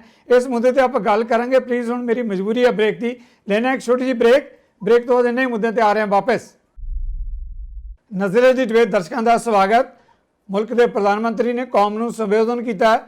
ਚੌਥੇ ਲਾਕਡਾਊਨ ਵੱਲ ਵਧਣ ਤੋਂ ਪਹਿਲਾਂ ਜਿਸ ਤਰ੍ਹਾਂ ਦੇ ਕੰਸੈਸ਼ਨ ਦਿੱਤੇ ਜਾ ਰਹੇ ਆ, ਫਾਈਨੈਂਸ਼ੀਅਲ ਗੱਲ ਕਰਦੇ ਹਾਂ, ਦੂਜੀਆਂ ਟਰਮ ਕੰਡੀਸ਼ਨ ਦੀ ਗੱਲ ਕਰਦੇ ਹਾਂ, ਉਹਨਾਂ ਸਾਰੇ ਮੁੱਦਿਆਂ ਤੇ ਆਪਾਂ ਕਰ ਰਹੇ ਹਾਂ ਚਰਚਾ। ਇਸ ਵੇਲੇ ਭਾਰਤੀ ਜਨਤਾ ਪਾਰਟੀ ਦੇ ਬੁਲਾਰੇ ਰਮਣੀਕ ਮਾਨ ਇਸ ਮੁੱਦੇ ਤੇ ਬ੍ਰੇਕ ਤੋਂ ਪਹਿਲਾਂ ਆਪਣੀ ਗੱਲ ਕਰਨੀ ਚਾਹੁੰਦੇ ਸੀ। ਮਾਨ ਸਾਹਿਬ ਤੁਸੀਂ ਪਲੀਜ਼ ਆਪਣੀ ਗੱਲ ਕੰਟੀਨਿਊ ਰੱਖੋ, ਨਾਲ ਹੀ ਜਿਹੜਾ ਮੈਂ ਸਵਾਲ ਲਿਆ ਸੀ ਉਹਦਾ ਸਵਾਲ ਦਾ ਜਵਾਬ ਵੀ ਦੇਣਾ ਜੀ। ਠੀਕ ਹੈ ਸਿੱਧੂ ਸਾਹਿਬ, ਤੁਸੀਂ ਕਿਹਾ ਕਿ ਵੀ ਇਹ ਅਨਪ੍ਰੈਸੀਡੈਂਟਡ ਸਰਕਮਸਟੈਂਸਸ ਆ, ਇਹ ਜਿਹਾ ਪਹਿਲਾਂ ਕਦੀ ਵਾਪਰਿਆ ਨਹੀਂ ਸਾਡੀ ਲਿਵਿੰਗ ਮੈਮਰੀ ਦੇ ਵਿੱਚ, ਤੇ ਅੱਜ ਤੋਂ ਪਹਿਲਾਂ ਦੇ ਪੈਕੇजेस ਨਾਲ ਇਸ ਪੈਕੇਜ ਨੂੰ ਕੰਪੇਅਰ ਨਾ ਕੀਤਾ ਜਾਏ। ਆਪਾਂ ਕਰੰਟ ਜਿਹੜੀ ਸਿਨੈਰੀਓ ਆ ਗਲੋਬਲੀ ਉਹਦੇ ਨਾਲ ਕੰਪੇਅਰ ਕਰ ਸਕਦੇ ਹਾਂ। ਅਗਰ ਆਪਾਂ ਕਰ ਸਕਦੇ ਹਾਂ then I must tell you Japan ਨੇ ਜਿਹੜਾ ਇਕਨੋਮਿਕ ਸਟਿਮੂਲਸ ਦਿੱਤਾ, ਇੱਕ ਪੈਕੇਜ ਦਿੱਤਾ, ਉਹ ਉਹਨਾਂ ਦੀ GDP ਦੇ 25% ਹੈ, 25% ਆਫ ਦ GDP। ਜਿਹੜਾ US ਨੇ ਪੈਕੇਜ ਦਿੱਤਾ ਉਹ ਉਹਨਾਂ ਦੀ GDP ਦੇ 12 ਜਾਂ 13% ਹੈ। India is the third largest stimulus package granting country in the world. ਅੱਜ ਦੁਨੀਆ 'ਚ ਤੀਜਾ ਸਭ ਤੋਂ ਵੱਡਾ ਪੈਕੇਜ ਦੇਣ ਵਾਲਾ ਮੁਲਕ ਆ। ਆਪਾਂ ਕਰੰਟ ਗੱਲ ਕਰ ਰਹੇ, ਪਿਛਲੇ ਆਪਾਂ ਇੰਡੀਆ ਦੇ ਗਵਰਨਮੈਂਟਸ ਦੀ ਗੱਲ ਨਹੀਂ ਕਰ ਰਹੇ, ਕਰੰਟ ਸਿਨੈਰੀਓ ਦੇ ਵਿੱਚ ਕੀ ਹੋ ਰਿਹਾ ਉਹ ਦੱਸ ਰਹੇ। ਵੈਸਟਰਨ ਯੂਰੋਪੀਅਨ ਨੇਸ਼ਨਸ ਜਿਹੜੇ ਉਹਨਾਂ ਦਾ 5 ਜਾਂ 5.8% ਦੇ ਵਿੱਚ ਉਹਨਾਂ ਦਾ ਸਟਿਮੂਲਸ ਪੈਕੇਜ ਹੈ। UK ਦਾ ਜਿਹੜਾ ਸਟਿਮੂਲਸ ਪੈਕੇਜ ਕੱਲਾ ਆ ਉਹ 3.7% ਹੈ। ਸੋ ਮੈਂ ਇਹ ਕਹਿ ਰਿਹਾ ਕਿ ਕਰੰਟ ਸਰਕਮਸਟੈਂਸਸ ਦੇ ਵਿੱਚ ਵੀ ਜਿਹੜਾ ਪੈਕੇਜ ਦਿੱਤਾ ਇਹ ਅਨਪ੍ਰੈਸੀਡੈਂਟਡ ਆ। ਦੂਜਾ, ਤੁਸੀਂ ਕਿਹਾ ਕਿ ਵੀ ਮੁੱਖ ਮੰਤਰੀ ਸਾਹਿਬਾਨ ਨੇ ਜਿਹੜੀ ਆਪਣੀ ਸਟੇਟਸ ਵੱਜੋਂ ਜਿਹੜੀ ਇਹਨਾਂ ਨੇ ਪੈਕੇजेस ਮੰਗੇ ਆ ਉਹਨਾਂ ਦੇ ਬਾਰੇ ਕੀ ਹੈ, ਮੈਂ ਤੁਹਾਨੂੰ ਦੱਸ ਦਿੰਦਾ। ਅੱਜ 20 ਲੱਖ ਕਰੋੜ ਰੁਪਏ ਦਾ ਪੈਕੇਜ ਪੂਰੇ ਪੈਨ ਇੰਡੀਅਨ ਦਿੱਤਾ, which is 10% of GDP, right. Bengal ਕੱਲੇ ਤੋਂ ਮਮਤਾ ਬੈਨਰਜੀ ਨੇ 10 ਲੱਖ ਕਰੋੜ ਰੁਪਏ ਦਾ ਪੈਕੇਜ ਮੰਗਿਆ ਸੀ, ਵਿਚ ਇਜ਼ 5% ਆਫ ਨੈਸ਼ਨਲ GDP। ਸੋ ਕੁਝ ਚੀਜ਼ਾਂ ਰੀਅਲਿਸਟਿਕ ਨੇ, ਕੁਝ ਅਨਰੀਅਲਿਸਟਿਕ ਨੇ। ਇੱਕ ਮੈਂ ਫਿਗਰ ਹੋਰ ਤੁਹਾਨੂੰ ਦਿੰਦਾ ਆ। ਕਮਿੰਗ ਟੂ ਪੰਜਾਬ ਨੂੰ ਜਿਹੜਾ ਐਲੋਕੇਟਡ ਗ੍ਰੇਨ ਔਰ ਪਲਸਿਸ ਦਾ ਸੀਗਾ ਐਲੋਕੇਸ਼ਨ, ਉਹ 70,000 ਮੈਟ੍ਰਿਕ ਟਨ ਚੋਂ 1% ਹਾਲੇ ਡਿਸਟ੍ਰੀਬਿਊਸ਼ਨ ਨਹੀਂ ਆਇਆ। ਔਰ ਇਹ ਐਡਮਿਟ ਕਰਦੀ ਹੈ ਪੰਜਾਬ ਗਵਰਨਮੈਂਟ ਵੀ ਔਨ ਗਰਾਊਂਡ। ਇੱਕ ਦਿਲਚਸਪ ਚੀਜ਼ ਹੋ ਰਿਹਾ, ਬਠਿੰਡੇ ਦੇ ਰੇਲਵੇ ਸਟੇਸ਼ਨ ਤੇ ਪਰਸੋਂ ਚੌਥ ਦੀ ਗੱਲ ਹੈ, ਇਹ ਕਲੀਅਰ ਹੈ, ਸਾਰਿਆਂ ਨੂੰ ਪਤਾ ਹੈ ਕਿ 85% ਗੱਲ ਕਰ ਰਹੇ ਸੀ ਰੇਲਵੇਜ਼ ਨੂੰ ਓਪਨ ਕਰਨ ਦੀ। ਯੈਸ, ਤੁਸੀਂ ਵੀ ਕਿਹਾ ਕਿ ਵੀ ਕਈ ਲੋਕ ਹੈ ਜਿਹੜੇ ਆਪਣੇ, ਦੇਖੋ it is natural to go back to their homes. ਅੱਜ ਕੋਈ ਬਾਹਰਲੇ ਮੁਲਕਾਂ 'ਚ ਵੀ ਫਸੇ, ਉਹ ਵੀ ਇੰਡੀਆ ਆਉਣਾ ਚਾਹੁੰਦੇ ਆ। ਜਿਹੜੇ ਇੰਡੀਅਨਸ ਦੂਜੀ ਸਟੇਟਾਂ ਦੇ ਵਿੱਚ ਜਿਹੜੇ ਸਾਡੇ ਲੇਬਰ ਫੋਰਸਸ ਫਸੇ ਹੋਏ ਆ, ਉਹ ਵੀ ਵਾਪਸ ਜਾਣਾ ਚਾਹੁੰਦੇ ਆ। ਉਹਨਾਂ ਦੀ ਫੈਸਿਲਿਟੇਸ਼ਨ ਲਈ 85% ਜਿਹੜਾ ਖਰਚਾ ਉਹ ਯੂਨੀਅਨ ਗਵਰਨਮੈਂਟ ਲੈ ਰਹੀ ਹੈ ਰੇਲਵੇਜ਼ ਦੇ ਰਾਹੀਂ, ਔਰ 15% ਸਟੇਟ ਗਵਰਨਮੈਂਟਸ ਦੇ ਰਹੀਆਂ ਨੇ ਉਹ ਕੋਆਰਡੀਨੇਸ਼ਨ ਦੇ ਰਾਹੀਂ। ਤੇ ਇਹ ਕਿਹਨੇ ਕਹਿਤਾ ਕਿ ਵੀ ਜੀ ਇਹ ਖਰਚਾ ਸੋਨੀਆ ਗਾਂਧੀ ਦੇ ਰਹੀ ਆ, ਜਾਂ ਇਹ ਖਰਚਾ ਜਿਹੜਾ ਆ ਤੁਸੀਂ ਦੇਖਿਆ ਹੋਣਾ ਰਾਜਾ ਵੜਿੰਗ ਨੂੰ ਕਿਸ ਤਰ੍ਹਾਂ। ਅੱਛਾ, ਰਾਜਾ ਵੜਿੰਗ ਇਜ਼ ਨੋਟੋਰੀਅਸ। ਉਹ ਰਾਜਸਥਾਨ ਦੇ ਵਿੱਚ ਜਦੋਂ ਕਾਂਗਰਸ ਦੇ ਚੋਣਾਂ ਲਈ ਗਏ ਸੀਗਾ, ਉਹਨੇ ਕਿਹਾ ਸੀਗਾ ਤੁਸੀਂ ਪੰਜਾਬ ਆਓ, ਮੈਂ ਤੁਹਾਨੂੰ ਖਾਂਸੀ ਦੀ ਦਵਾਈ ਦਊਂਗਾ, ਯਾਨੀ ਸ਼ਰਾਬ ਨਵਾਉਣਾ ਤੁਹਾਨੂੰ। ਉਹ ਆਪਾਂ ਚਲੋ ਜੀ ਮਾਨ ਜੀ, ਚਲੋ ਆਪਾਂ ਉਸ ਮੁੱਦੇ ਤੇ ਆਪਾਂ ਚਰਚਾ ਨਾ ਕਰੀਏ। ਵਕਤ ਹੈ, ਮਹਾਮਾਰੀ ਤੋਂ ਦੁਨੀਆ ਜੂਝ ਰਹੀ ਹੈ, ਔਰ ਰਾਜਨੀਤੀਕਰਨ ਤੋਂ ਇਹਨਾਂ ਨੂੰ ਫੁਰਸਤ ਨਹੀਂ ਹੈ। ਮੈਂ ਸਮਝਦਾ ਕਿ ਆਪਣਾ ਜਿਹੜਾ ਮੈਂ ਤਾਂ ਤੁਹਾਡੇ ਸਵਾਲ ਵੱਲ ਆ ਰਿਹਾ। ਅੱਜ ਦਾ ਜਿਹੜਾ ਟੌਪਿਕ ਤੁਸੀਂ ਚੂਜ਼ ਕੀਤਾ ਸੀਗਾ, ਜਿਹੜਾ ਮੈਨੂੰ ਇਨਫੋਰਮ ਕੀਤਾ ਸੀਗਾ, ਉਹ ਸਟਿਮੂਲਸ ਪੈਕੇਜ 20 ਲੱਖ ਕਰੋੜ ਰੁਪਏ ਦੇ ਸਟਿਮੂਲਸ ਪੈਕੇਜ ਬਾਰੇ ਸੀਗਾ। ਇਹਦੇ ਬਾਰੇ ਅਗਰ ਆਪਾਂ ਗੱਲ ਕਰੀਏ, ਆਪਾਂ ਕੰਸਟਰਕਟਿਵ ਗੱਲ ਕਰੀਏ, ਰਾਜਨੀਤੀ ਤਾਂ ਆਪਾਂ ਹਮੇਸ਼ਾ ਹੀ ਕਰਦੇ ਰਹੇ ਆ। ਮੈਂ ਤੁਹਾਡੇ ਡਿਬੇਟਾਂ ਤੇ ਸੈਂਕੜੋਂ ਵਾਰੀ ਆਇਆ, ਰੰਜੀਤਾ ਜੀ ਨਾਲ ਵੀ ਆਪਾਂ ਕਈ ਵਾਰੀ ਬੈਠੇ ਆ। We have discussed politics many times. It is a humanitarian crisis. ਇੱਕ ਪੈਂਡੇਮਿਕ ਦੇ ਵਿੱਚੋਂ ਦੀ ਵਿਸ਼ਵ ਨਿਕਲ ਰਿਹਾ ਆ। ਅੱਜ ਵੀ ਰਾਜਨੀਤੀ ਕਰਨੀ ਹੈ, ਯੂ ਆਰ ਮੋਸਟ ਵੈਲਕਮ। ਮੈਂ ਅੱਜ ਵੀ ਤੁਹਾਨੂੰ ਕਾਊਂਟਰ ਕਰਾਂਗਾ, ਬਟ ਵਿਦ ਫੈਕਟਸ। ਮਾਨ ਜੀ ਓਕੇ ਮਾਨ ਜੀ, ਜਿਹੜਾ ਤੁਹਾਡਾ ਵਿਊ ਆ ਗਿਆ। ਰੰਜੀਤਾ ਮਹਿਤਾ, ਤੁਸੀਂ ਆਪਣੇ ਕਮੈਂਟਸ ਕਰਨਾ ਚਾਹੁੰਦੇ ਸੀ, ਪਲੀਜ਼ ਜੀ। ਸੰਧੂ ਸਾਹਿਬ, ਬੜੀ ਅਫਸੋਸ ਦੀ ਗੱਲ ਹੈਗੀ ਹੈ ਕਿ ਇਸ ਸਮੇਂ ਇੰਨੇ ਵਰਿਸ਼ਟ ਡਾਕਟਰ ਜਦੋਂ ਹੈਲਥ ਪੈਕੇਜ ਦੀ ਗੱਲ ਕਰ ਰਹੇ, ਹੈਲਥ ਦੇ ਬਾਰੇ ਗੱਲ ਕਰ ਰਹੇ ਹੈ, ਇਹਨਾਂ ਨੂੰ ਚਿਹਰਾ ਦਿਖਾ ਰਹੇ ਨੇ, ਉਹ ਇਹਨਾਂ ਨੂੰ ਚਿਹਰਾ ਦਿਖਾ ਰਹੇ ਤਾਂ ਇਹਨਾਂ ਨੂੰ ਪੋਲੀਟੀਕਲ ਦੱਸ ਰਹੇ ਨੇ। ਬਹੁਤ ਅਫਸੋਸ ਦੀ ਗੱਲ ਹੈ। ਅਗਰ ਤੁਸੀਂ ਆਪਣਾ ਚਿਹਰਾ ਦੇਖ ਕੇ ਆਪ ਹੀ ਸ਼ਰਮਿੰਦਾ ਹੁੰਦੇ ਹੋ, ਇਹਦੇ 'ਚ ਤੁਹਾਡਾ ਕਸੂਰ ਹੈ, ਉਹਨਾਂ ਦਾ ਕਸੂਰ ਨਹੀਂ ਹੈ। ਅਗਰ ਤੁਹਾਨੂੰ ਸੱਚਾਈ ਤੁਹਾਡੇ ਮੂੰਹ ਤੇ ਮਾਰ ਰਹੇ ਨੇ, ਤੁਹਾਡੀ ਆਪਣੀ ਪਾਰਟੀ ਦਾ ਕਸੂਰ, ਉਹਨਾਂ ਦਾ ਕਸੂਰ ਨਹੀਂ ਹੈ। ਦੇਸ਼ ਦੇ ਹਾਲਾਤ, ਦੇਸ਼ ਦਾ ਆਇਨਾ ਤੁਹਾਨੂੰ ਦਿਖਾ ਰਹੇ ਨੇ। ਔਰ ਮਾਨ ਸਾਹਿਬ ਜਦ ਦੂਜਾ ਬੰਦਾ ਵਿੱਚ ਬੋਲਦਾ ਤੁਹਾਨੂੰ ਬੜੀ ਤਕਲੀਫ ਹੁੰਦੀ ਹੈ, ਤਾਂ ਆਪਣੀ ਵਾਰ ਵੀ ਸੁਣਨ ਦਾ ਵਾਅਦਾ ਰੱਖੋ। ਅੱਜ ਤੁਸੀਂ ਸਕੀਮਾਂ ਦੇ ਚਲੋ ਨਾਮ ਸੰਧੂ ਸਾਹਿਬ ਨਹੀਂ, ਸਿੱਧੂ ਸਾਹਿਬ ਹੈ ਜੀ। ਮਾਨ ਸਾਹਿਬ please, okay Mann Sahib, okay ਮੈਂ ਤਾਂ ਆਪਣੀ ਗੱਲ ਕਰ ਮਾਨ ਸਾਹਿਬ ਦੀ ਆਵਾਜ਼ ਮਿਊਟ ਜੀ। ਮਾਨ ਸਾਹਿਬ ਕੋਈ ਗੱਲ ਨਹੀਂ, ਮੈਂ ਆਪ ਹੀ mute okay please please okay madam Mehta ਆਪਣੀ ਗੱਲ ਕਰੋ ਪਲੀਜ਼। ਸੰਧੂ ਸਾਹਿਬ ਤੁਸੀਂ ਇੱਕ ਗੱਲ ਦੱਸੋ, ਅੱਜ ਸਭ ਤੋਂ ਜ਼ਿਆਦਾ ਕੋਰੋਨਾ ਦੇ ਕੇਸਿਸ ਜਿਹੜੇ ਹੈਗੇ ਨੇ ਉਹ ਮਹਾਰਾਸ਼ਟਰ ਤੇ ਗੁਜਰਾਤ ਚ ਨੇ, ਤੇ ਦੋਨੋਂ ਜਗ੍ਹਾ ਤੇ ਗਵਰਨਮੈਂਟ ਕਿਹਦੀ ਹੈ, ਕਿਸ ਤਰੀਕੇ ਨਾਲ ਰੈਗੂਲੇਸ਼ਨ ਹੋਈ, ਇਹ ਬਹੁਤ ਚੰਗੀ ਤਰ੍ਹਾਂ ਇਹਨਾਂ ਨੂੰ ਜਵਾਬ ਆਉਂਦਾ ਹੈ। ਅੱਜ ਅਗਰ ਅਸੀਂ ਪੰਜਾਬ ਦੀ ਐਗਜ਼ਾਮਪਲ ਦਈਏ, ਪੰਜਾਬ ਦੇ ਅੰਦਰ ਸਿਰਫ 2% ਇੰਡਸਟਰੀ ਸ਼ੁਰੂ ਕੀਤੀ ਕੈਪਟਨ ਸਾਹਿਬ ਨੇ, ਉਹ ਤੋਂ ਬਾਅਦ 35% ਮਜ਼ਦੂਰਾਂ ਨੇ ਆਪਣੇ ਆਪ ਮਨਾ ਕਰ ਕਿ ਅਸੀਂ ਆਪਣੇ ਜਗ੍ਹਾ ਤੇ ਵਾਪਸ ਨਹੀਂ ਜਾਣਾ, ਅਸੀਂ ਰੁਕਾਂਗੇ। ਇਸ ਤਰ੍ਹਾਂ ਦੀ ਐਡਵਾਈਜ਼ਰੀਆਂ ਤੁਸੀਂ ਅਗਰ ਜਾਰੀ ਕਰੋਗੇ ਤਾਂ ਹੀ ਦੇਸ਼ ਬਚੇਗਾ। ਅੱਜ ਧਾਨ ਦੀ ਫਸਲ ਲੱਗਣ ਵਾਲੀ ਹੈ, ਅੱਜ ਹਰਿਆਣਾ ਪੰਜਾਬ ਚ ਭਾਰੀ ਕਮੀ ਮਹਿਸੂਸ ਹੋਏਗੀ ਮਜ਼ਦੂਰਾਂ ਦੀ। ਅਗਰ ਮਜ਼ਦੂਰ ਨਹੀਂ ਹੋਣਗੇ ਸਾਡੀ ਹੋਰ ਨੁਕਸਾਨ ਹੋਏਗਾ। ਅੱਜ ਤੁਸੀਂ ਉਹਨਾਂ ਨੂੰ ਟ੍ਰੇਨਾਂ 'ਚ ਭਰ ਕੇ, ਬਹੁਤ ਵਧੀਆ ਗੱਲ ਹੈ, ਅਗਰ ਸੋਨੀਆ ਗਾਂਧੀ ਜੀ ਨੇ ਤੁਹਾਨੂੰ ਆਫਰ ਕੀਤਾ ਕਿ ਤੁਸੀਂ ਖਰਚੇ ਤੁਹਾਡੇ ਨਾਲ ਸਾਂਝਾ ਕਰਨ ਦੀ ਕੋਸ਼ਿਸ਼ ਕੀਤੀ ਤਾਂ ਇਹ ਉਹਨਾਂ ਦਾ ਕਸੂਰ ਹੈ। ਅੱਜ ਤੁਹਾਨੂੰ ਇਹ ਵੀ ਤੁਸੀਂ ਡਿਫੈਂਸਿਵ ਹੋ ਗਏ ਕਿ ਸੈਂਟਰ ਗਵਰਨਮੈਂਟ 85% ਲਗਾ ਰਹੀ ਹੈ ਤੇ 15% ਸਟੇਟ ਗਵਰਨਮੈਂਟ ਲਗਾ ਰਹੀ ਹੈ। ਅਗਰ ਸੋਨੀਆ ਜੀ ਨੇ ਤੁਹਾਨੂੰ ਚੰਗਾ ਸੁਝਾਅ ਦਿੱਤਾ ਹੈ, ਚੰਗੀ ਆਫਰ ਦਿੱਤੀ ਜਾਂ ਤੁਹਾਡੀ ਮਦਦ ਕਰਨ ਵਾਸਤੇ ਤੁਹਾਨੂੰ ਕਿਹਾ ਕਿ ਅਸੀਂ ਖਰਚਾ ਚੁੱਕਣ ਨੂੰ ਤਿਆਰ ਹਾਂ, ਉਹਨੂੰ ਵੀ ਤੁਸੀਂ ਪੋਲੀਟੀਕਲ ਲੈ ਕੇ ਜਾਂਦੇ ਹੋ ਤੇ ਤੁਹਾਡੀ ਸੋਚ ਤੇ ਨਿਰਭਰ ਕਰਦਾ ਹੈ। ਅੱਜ ਤੁਸੀਂ ਸਿਰਫ ਸਕੀਮਾਂ ਦੇ ਨਾਮ ਬਦਲ ਕੇ ਕਿਸਾਨਾਂ ਨੂੰ ਕੁਚਲ ਰਹੇ ਹੋ, ਮਜ਼ਦੂਰਾਂ ਨੂੰ ਕੁਚਲ ਰਹੇ ਹੋ, ਔਰ MSME ਦੀ ਜਿਹੜੀ ਤੁਸੀਂ ਗੱਲ ਕਰ ਰਹੇ ਹੋ ਉਹ ਟੋਟਲੀ ਇੰਡਸਟਰੀ ਤੁਸੀਂ ਖਤਮ ਕਰ ਦਿੱਤੀ ਹੈ। ਜਦੋਂ ਅਸੀਂ ਪੈਟਰੋਲ ਔਰ ਡੀਜ਼ਲ ਦੇ ਰੇਟਾਂ ਦੀ ਗੱਲ ਕਰਦੇ ਹਾਂ, ਪੈਟਰੋਲ ਔਰ ਡੀਜ਼ਲ ਨਾਮਤ ਰੇਟ ਹੋਣਾ ਚਾਹੀਦਾ ਸੀਗਾ ਜਦੋਂ ਲੋਕਡਾਊਨ ਪੀਰੀਅਡ ਆ ਚੁੱਕਿਆ ਸੀਗਾ। ਉਹਦੇ ਬਾਵਜੂਦ ਜਦੋਂ ਹੀ ਲੋਕਡਾਊਨ ਪੀਰੀਅਡ ਦਾ ਚੌਥਾ ਚਰਨ ਆਉਣਾ ਸ਼ੁਰੂ ਹੋਇਆ, ਅਸੀਂ 8 ਰੁਪਏ ਤੇ 12 ਰੁਪਏ ਰੇਟ ਵਧਾਤਾ। ਇਹ ਕਿਹਦਾ ਪ੍ਰਮਾਣ ਮਾਰ ਰਹੇ ਹੋ? ਦਾਨ ਕਰਨ ਤਾਂ ਪਬਲਿਕ, ਹੈਲਪ ਕਰਨ ਤਾਂ ਪਬਲਿਕ, ਯੋਗਦਾਨ ਦੇਵੇ ਤਾਂ ਪਬਲਿਕ, ਟੈਕਸ ਦੇਵੇ ਤਾਂ ਪਬਲਿਕ, ਆਪਣੀ ਜਗ੍ਹਾ ਤੇ ਬੈਠੀ ਰਵੇ ਲੋਕਡਾਊਨ ਦੇ ਵਿੱਚੋਂ ਵੀ ਪਬਲਿਕ। ਹਰ ਚੀਜ਼ ਤੁਸੀਂ ਪਬਲਿਕ ਤੋਂ ਐਕਸਪੈਕਟ ਕਰਦੇ ਹੋ। ਤੁਹਾਡੀ ਪਾਰਟੀ ਆਪਣੇ ਲੈਵਲ ਤੇ ਕੀ ਕਰ ਰਹੀ ਹੈ? ਸਿਰਫ ਉਹ ਪੂੰਜੀਪਤੀ ਜਿਹੜੇ ਫਰਾਡ ਨੇ ਉਹਨਾਂ ਦੇ ਕਰਜ਼ੇ ਮਾਫ ਕਰਕੇ ਉਹਨਾਂ ਦੀ ਜੇਬਾਂ ਭਰਨ ਦਾ ਕੰਮ ਕਰ ਰਹੀ ਹੈ, ਜਾਂ ਆਪਣੇ ਲੋਕਾਂ ਨੂੰ ਤੁਸੀਂ ਨਵੀਂ ਇੰਡਸਟਰੀਆਂ ਔਰ ਨਵੇਂ ਪੈਕੇजेस ਦੇ ਕੇ ਉਹਨਾਂ ਦੀ ਫਿਰ ਜੇਬਾਂ ਭਰਨ ਦੀ ਕੰਮ ਕਰ ਰਹੇ ਹੋ? ਆਮ ਪਬਲਿਕ ਤੱਕ ਮਰਦੀ ਰਹੇਗੀ ਜਦ ਤੱਕ ਤੁਸੀਂ ਉਹਨਾਂ ਨੂੰ ਅੱਛੇ ਪੈਕੇजेस ਨਹੀਂ ਦੋਗੇ, ਉਹਨਾਂ ਨੂੰ ਰਾਹਤ ਨਹੀਂ ਦੋਗੇ, ਆਮ ਪਬਲਿਕ ਦੇ ਹੱਥ ਪੈਸਾ ਨਹੀਂ ਪਹੁੰਚੇਗਾ। ਜੀ ਤੁਹਾਡਾ ਵਿਊ ਪੁਆਇੰਟ ਆ ਗਿਆ। ਡਾਕਟਰ ਮਿੱਤਰਾ ਕਾਫੀ ਦੇਰ ਦੇ ਇੰਤਜ਼ਾਰ ਕਰ ਰਿਹਾ। ਡਾਕਟਰ ਮਿੱਤਰਾ, ਜਿਹੜਾ ਮਾਨ ਸਾਹਿਬ ਨੇ ਜਿਸ ਇਸ਼ੂ ਨੂੰ ਲਿਆਂਦਾ ਹੈ, ਉਹਨਾਂ ਨੇ ਕਿਹਾ ਕਿ ਤੁਸੀਂ ਜਿਹੜੀਆਂ ਜੋ ਗਰਾਊਂਡ ਰਿਐਲਿਟੀਜ਼ ਹੈਗੀਆਂ, ਪ੍ਰਸਥਿਤੀਆਂ ਹੈਗੀਆਂ, ਪੋਲੀਟੀਕਲ ਕਮੈਂਟਸ ਕੀਤੇ ਹੈ, ਤੁਸੀਂ ਆਪਣੇ ਜਿਹੜਾ ਹੈਗਾ ਮੈਡੀਕਲ ਪ੍ਰੋਫੈਸ਼ਨ ਦੇ ਲਿਹਾਜ਼ ਨਾਲ ਕਮੈਂਟਸ ਨਹੀਂ ਕਰ ਰਹੇ। ਜਦੋਂ ਮੁਲਕ ਦੀ ਵਸੋਂ ਦੀ ਗੱਲ ਕਰਦੇ ਹੋ, ਹੈਲਥ ਦੀ ਗੱਲ ਕਰਦੇ ਹੋ, ਉਸ ਮੁੱਦੇ ਦੇ ਉੱਤੇ ਤੁਸੀਂ ਕਿਵੇਂ ਦੇਖਦੇ ਹੋ ਡਾਕਟਰ ਮਿੱਤਰਾ? ਆਪਣੇ ਕੀ ਵਿਊ ਪੁਆਇੰਟ ਰੱਖੋਗੇ?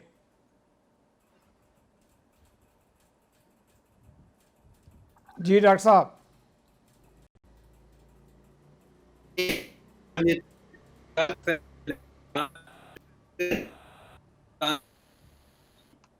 ਮੈਂ ਤੇ ਕਿਹਾ ਕਿ ਹੈਲਥ ਐਮਰਜੈਂਸੀ ਵੱਲ ਅਸੀਂ ਜਾਏ ਹਾਂ, ਸੀ ਆਲਰੇਡੀ ਹਾਂ।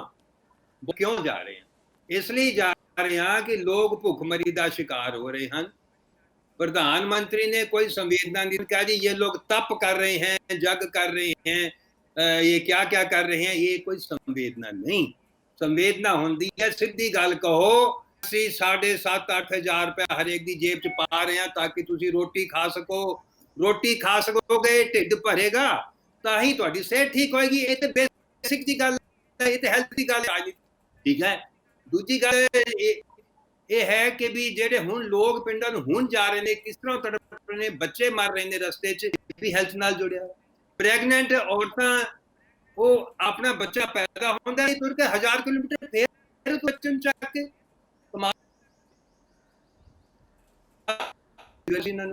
ਇਹਨਾਂ ਦੇ ਇਹ ਚਾਹ ਵੇਚਣ ਵਾਲੇ, ਮੈਂ ਨਹੀਂ, ਚਲੋ ਮੈਂ ਉਸ ਗੱਲ 'ਚ ਨਹੀਂ ਜਾਂਦਾ ਚਾਹ ਵੇਚਣ ਵਾਲੇ ਹੈ ਜਾਂ ਨਹੀਂ ਹੈ, ਇਸ਼ੂ ਨਹੀਂ ਹੈ ਮੇਰਾ। ਲੇਕਿਨ ਇੱਕ ਗੱਲ ਹੈ ਕਿ ਹੁਣ ਇਹ ਜੇ ਲੋਕਾਂ ਦੀ ਵੇਜ ਕੱਟ ਕਰੋਗੇ ਤਾਂ ਹੈਲਥ ਲੋਕਾਂ ਦੀ ਕਮਜ਼ੋਰ ਹੋਏਗੀ ਕਿ ਨਹੀਂ ਹੋਏਗੀ? DA ਕੱਟਤਾ, DR ਕੱਟਤੀ। ਇਹ ਵੀ ਰੌਲਾ ਪਿਆ ਕਿ ਬਈ ਜੋ ਹੈ ਕਿ ਵੇਜ ਕੱਟ ਹੋ ਰਹੀ ਹੈ ਕਿਉਂਕਿ ਰੌਲਾ ਪੈ ਗਿਆ, ਫਿਰ ਬਿਆਨ ਆ ਗਿਆ ਨਹੀਂ ਜੀ ਹੁਣ ਤੁਹਾਡੀ ਤਨਖਾਹਾਂ ਨਹੀਂ ਕੱਟਾਂਗੇ। ਜਿਹੜੇ ਮਜ਼ਦੂਰ ਘਰਾਂ ਨੂੰ ਜਾਂਦੇ ਨੇ, ਰੇਲ ਗੱਡੀਆਂ ਰੋਕ ਦਿਓ। ਕਰਨਾਟਕ ਸਰਕਾਰ ਨੇ ਫੈਸਲਾ ਇਹ ਕਰ ਲਿਆ ਵੀ ਰੇਲ ਗੱਡੀਆਂ ਇੱਥੋਂ ਨਹੀਂ ਜਾਣ ਦੇਣੀਆਂ ਤਾਂ ਕਿ ਲੋਕ ਜਾ ਨਾ ਸਕਣ। ਇਹ ਦੇਖੋ, ਇਹ ਤਾਂ ਸਲੇਵਰੀ ਹੈ ਨਾ, ਇਹ ਗੁਲਾਮਦਾਰੀ ਹੈ। ਗੁਲਾਮਦਾਰੀ ਵੱਲ ਨਾ ਤੱਕੋ। ਹੈਲਥ ਬਹੁਤ ਗੰਭੀਰ ਮਸਲਾ ਹੈ, ਲੋਕਾਂ ਦੀ ਨਿਊਟ੍ਰੀਸ਼ਨ ਦਾ ਮਸਲਾ ਹੈ। ਲੋਕਾਂ ਨੂੰ ਅੱਛੀ ਖੁਰਾਕ ਲਈ ਉਹਨਾਂ ਨੂੰ ਪੈਸਾ ਚਾਹੀਦਾ ਹੈ। ਇੱਕ ਹਿਸਾਬ ਦੇ ਨਾਲ ਜੇ ਤੁਸੀਂ ਅੱਛੀ ਖੁਰਾਕ ਖਾਣੀ ਹੈ, ਪ੍ਰਤੀ ਪਰਿਵਾਰ 19,000 ਰੁਪਏ ਦਾ ਇੱਕ ਮਹੀਨੇ ਦਾ ਖਰਚਾ ਹੈ। ਮੈਡੀਕਲ ਜਰਨਲ ਹੈ, ਲੈਂਸਟ ਦੁਨੀਆ ਦਾ ਨੰਬਰ 1 ਜਰਨਲ, ਉਹਦੇ ਸਾਡੇ 2 ਡਾਕਟਰ ਉਹ ਉਸ ਕਮੇਟੀ ਦੇ ਮੈਂਬਰ ਸੀ। ਇਹ ਤੇ ਆਪਣੇ ਕੁਝ ਦਿਨ ਨੂੰ ਚਾਰ ਨਹੀਂ, ਕਿੰਨਾ ਮਿਨੀਮਮ ਵੇਜ, ਇਹ ਤੇ ਮਿਨੀਮਮ ਵੇਜ ਹੀ ਨਿਰਸਤ ਕਰਤਾ ਇਹਨਾਂ ਨੇ। ना ना ना तो मिनिमम वेज है, लेकिन बाकी लेबर लॉज ही इन्होंने ये तो निरस्त करते। जो निरस्त करते तो तुझे बोल ही नहीं सकते। 18 घंटे करती दुकाना ते 6 तो बजे सवेरे लैके 12 बजे रात तक, ते बाकी सैक्टर च ये जो 12 घंटे दी ਉਹਦੇ ਬਾਰੇ ਕੋਈ ਇਹ ਵੀ ਬਿਆਨ ਨਹੀਂ ਵੀ ਐਕਸਟਰਾ ਪੇਮੈਂਟ ਕਿੰਨੀ ਹੋਏਗੀ ਕਿੰਨੀ ਨਹੀਂ ਹੋਏਗੀ। ਬੰਦੇ ਦੀ ਸਿਹਤ ਡਿੱਗੇਗੀ ਜਦੋਂ ਐਕਸਟਰਾ ਕੰਮ ਕਰਦਾ ਨਾ, ਸਿਹਤ ਕਮਜ਼ੋਰ ਹੁੰਦੀ, ਸਿਹਤ ਕਮਜ਼ੋਰ ਹੋਏਗੀ ਤਾਂ ਬਿਮਾਰ ਹੋਗਾ। ਇਹ ਤੇ ਹੈਲਥ ਦੀਆਂ ਗੱਲਾਂ ਸਿੱਧੀਆਂ ਸਿੱਧੀਆਂ, ਇਹਨਾਂ ਨੂੰ ਰਾਜਨੀਤੀ ਰਹੀ ਨਹੀਂ। ਰਾਜਨੀਤੀ ਆਪਣੇ ਆਪ ਜੁੜਦੀ ਹੈ, ਕਿਉਂਕਿ ਜਦੋਂ ਰਾਜਨੇਤਾ ਗਲਤ ਫੈਸਲੇ ਨੇ। ਇੱਕ ਗੱਲ ਮੈਂ ਜ਼ਰੂਰ ਕਰਾਂਗਾ ਰਾਜਨੀਤੀ ਦੀ, ਕਿ ਰੇਲਵੇ ਦੀ ਮੈਨੂੰ ਕੋਈ ਐਡਵਾਈਜ਼ਰੀ ਦਿਖਾ ਦਿਓ ਕਿ ਅਸੀਂ ਕਿਰਾਇਆ ਨਹੀਂ ਲੈਣਾ, ਦਿਖਾ ਦਿਓ ਕਿ ਅਸੀਂ 85% ਰੇਲਵੇ ਨੂੰ ਕੋਈ ਐਡਵਾਈਜ਼ਰੀ, ਸਰਕਾਰ ਨੇ ਕਿਹੜੀ ਮੈਨੂੰ ਲਿਖਤੀ ਐਡਵਾਈਜ਼ਰੀ ਦਿਖਾਓ। ਦੁਕਾਨੀ ਕਲਾਮੀ ਗੱਲਾਂ ਦੀ ਗੱਲ ਨਹੀਂ, ਕੋਈ ਐਡਵਾਈਜ਼ਰੀ ਨਹੀਂ।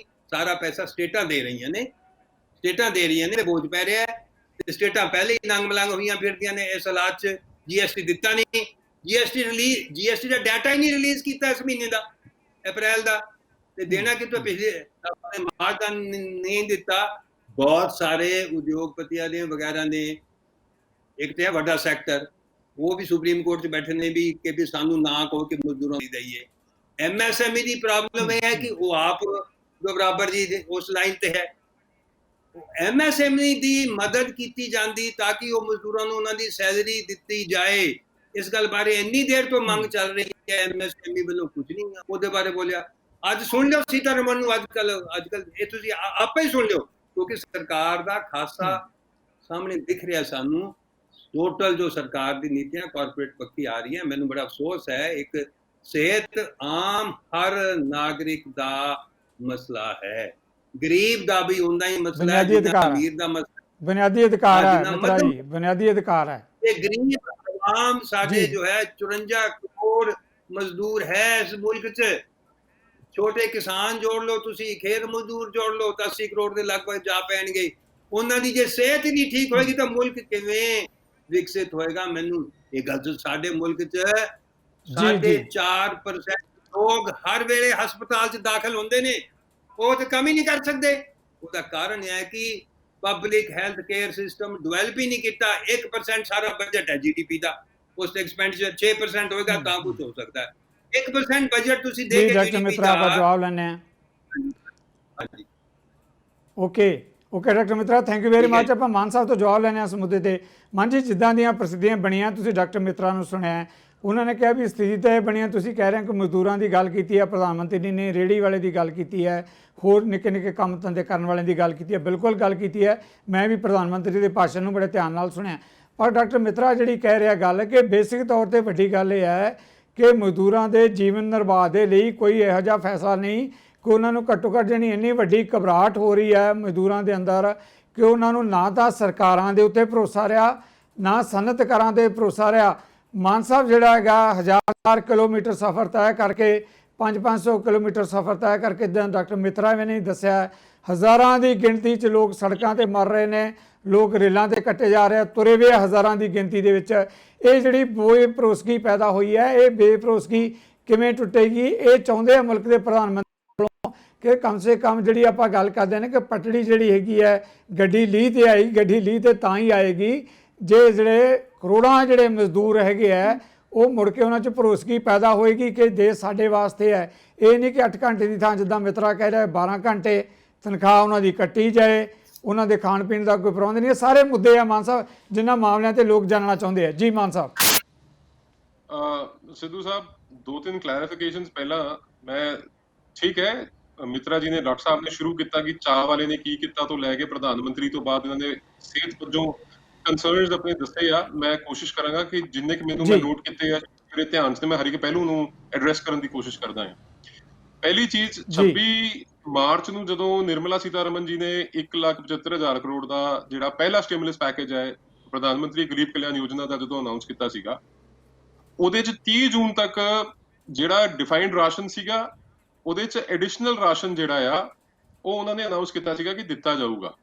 ਉਹ ਕੀ ਆ, ਉਹਦੇ ਪੈਕੇਜ ਦੇ ਵਿੱਚ ਕਿੰਨੇ ਕੇਜੀ ਚੌਲ ਹੈ, ਕਿੰਨੀ ਦਾਲ ਹੈ, ਉਹ ਡਿਟੇਲਸ ਤੁਸੀਂ ਦੇਖ ਲਿਓ ਜੀ, ਦੇ ਆਰ ਅਵੇਲੇਬਲ ਆਨਲਾਈਨ। ਪਹਿਲੀ ਚੀਜ਼।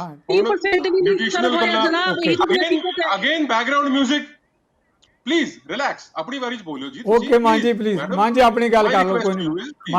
ਮਾਨ ਜੀ ਆਪਣੀ ਗੱਲ। ਮਾਈ ਓਕੇ ਪੁਆਇੰਟ ਇਜ਼ ਆਪਣੀ ਦਿਸ, ਗੱਲ ਕਰ। ਮੈਂ ਕੋਸ਼ਿਸ਼ ਕਰ ਰਿਹਾ ਡਾਕਟਰ ਸਾਹਿਬ ਦੀ ਕਹੀ ਹਰ ਇੱਕ ਗੱਲ ਨੂੰ ਐਡਰੈਸ ਕਰਨ ਦੀ, ਰਣਜੀਤਾ ਜੀ ਦੀ ਜਿਹੜੇ ਸਵਾਲ ਹੋਣਗੇ ਮੈਂ ਉਹ ਵੀ ਐਡਰੈਸ ਕਰਨ ਦੀ ਕੋਸ਼ਿਸ਼ ਕਰਾਂਗਾ।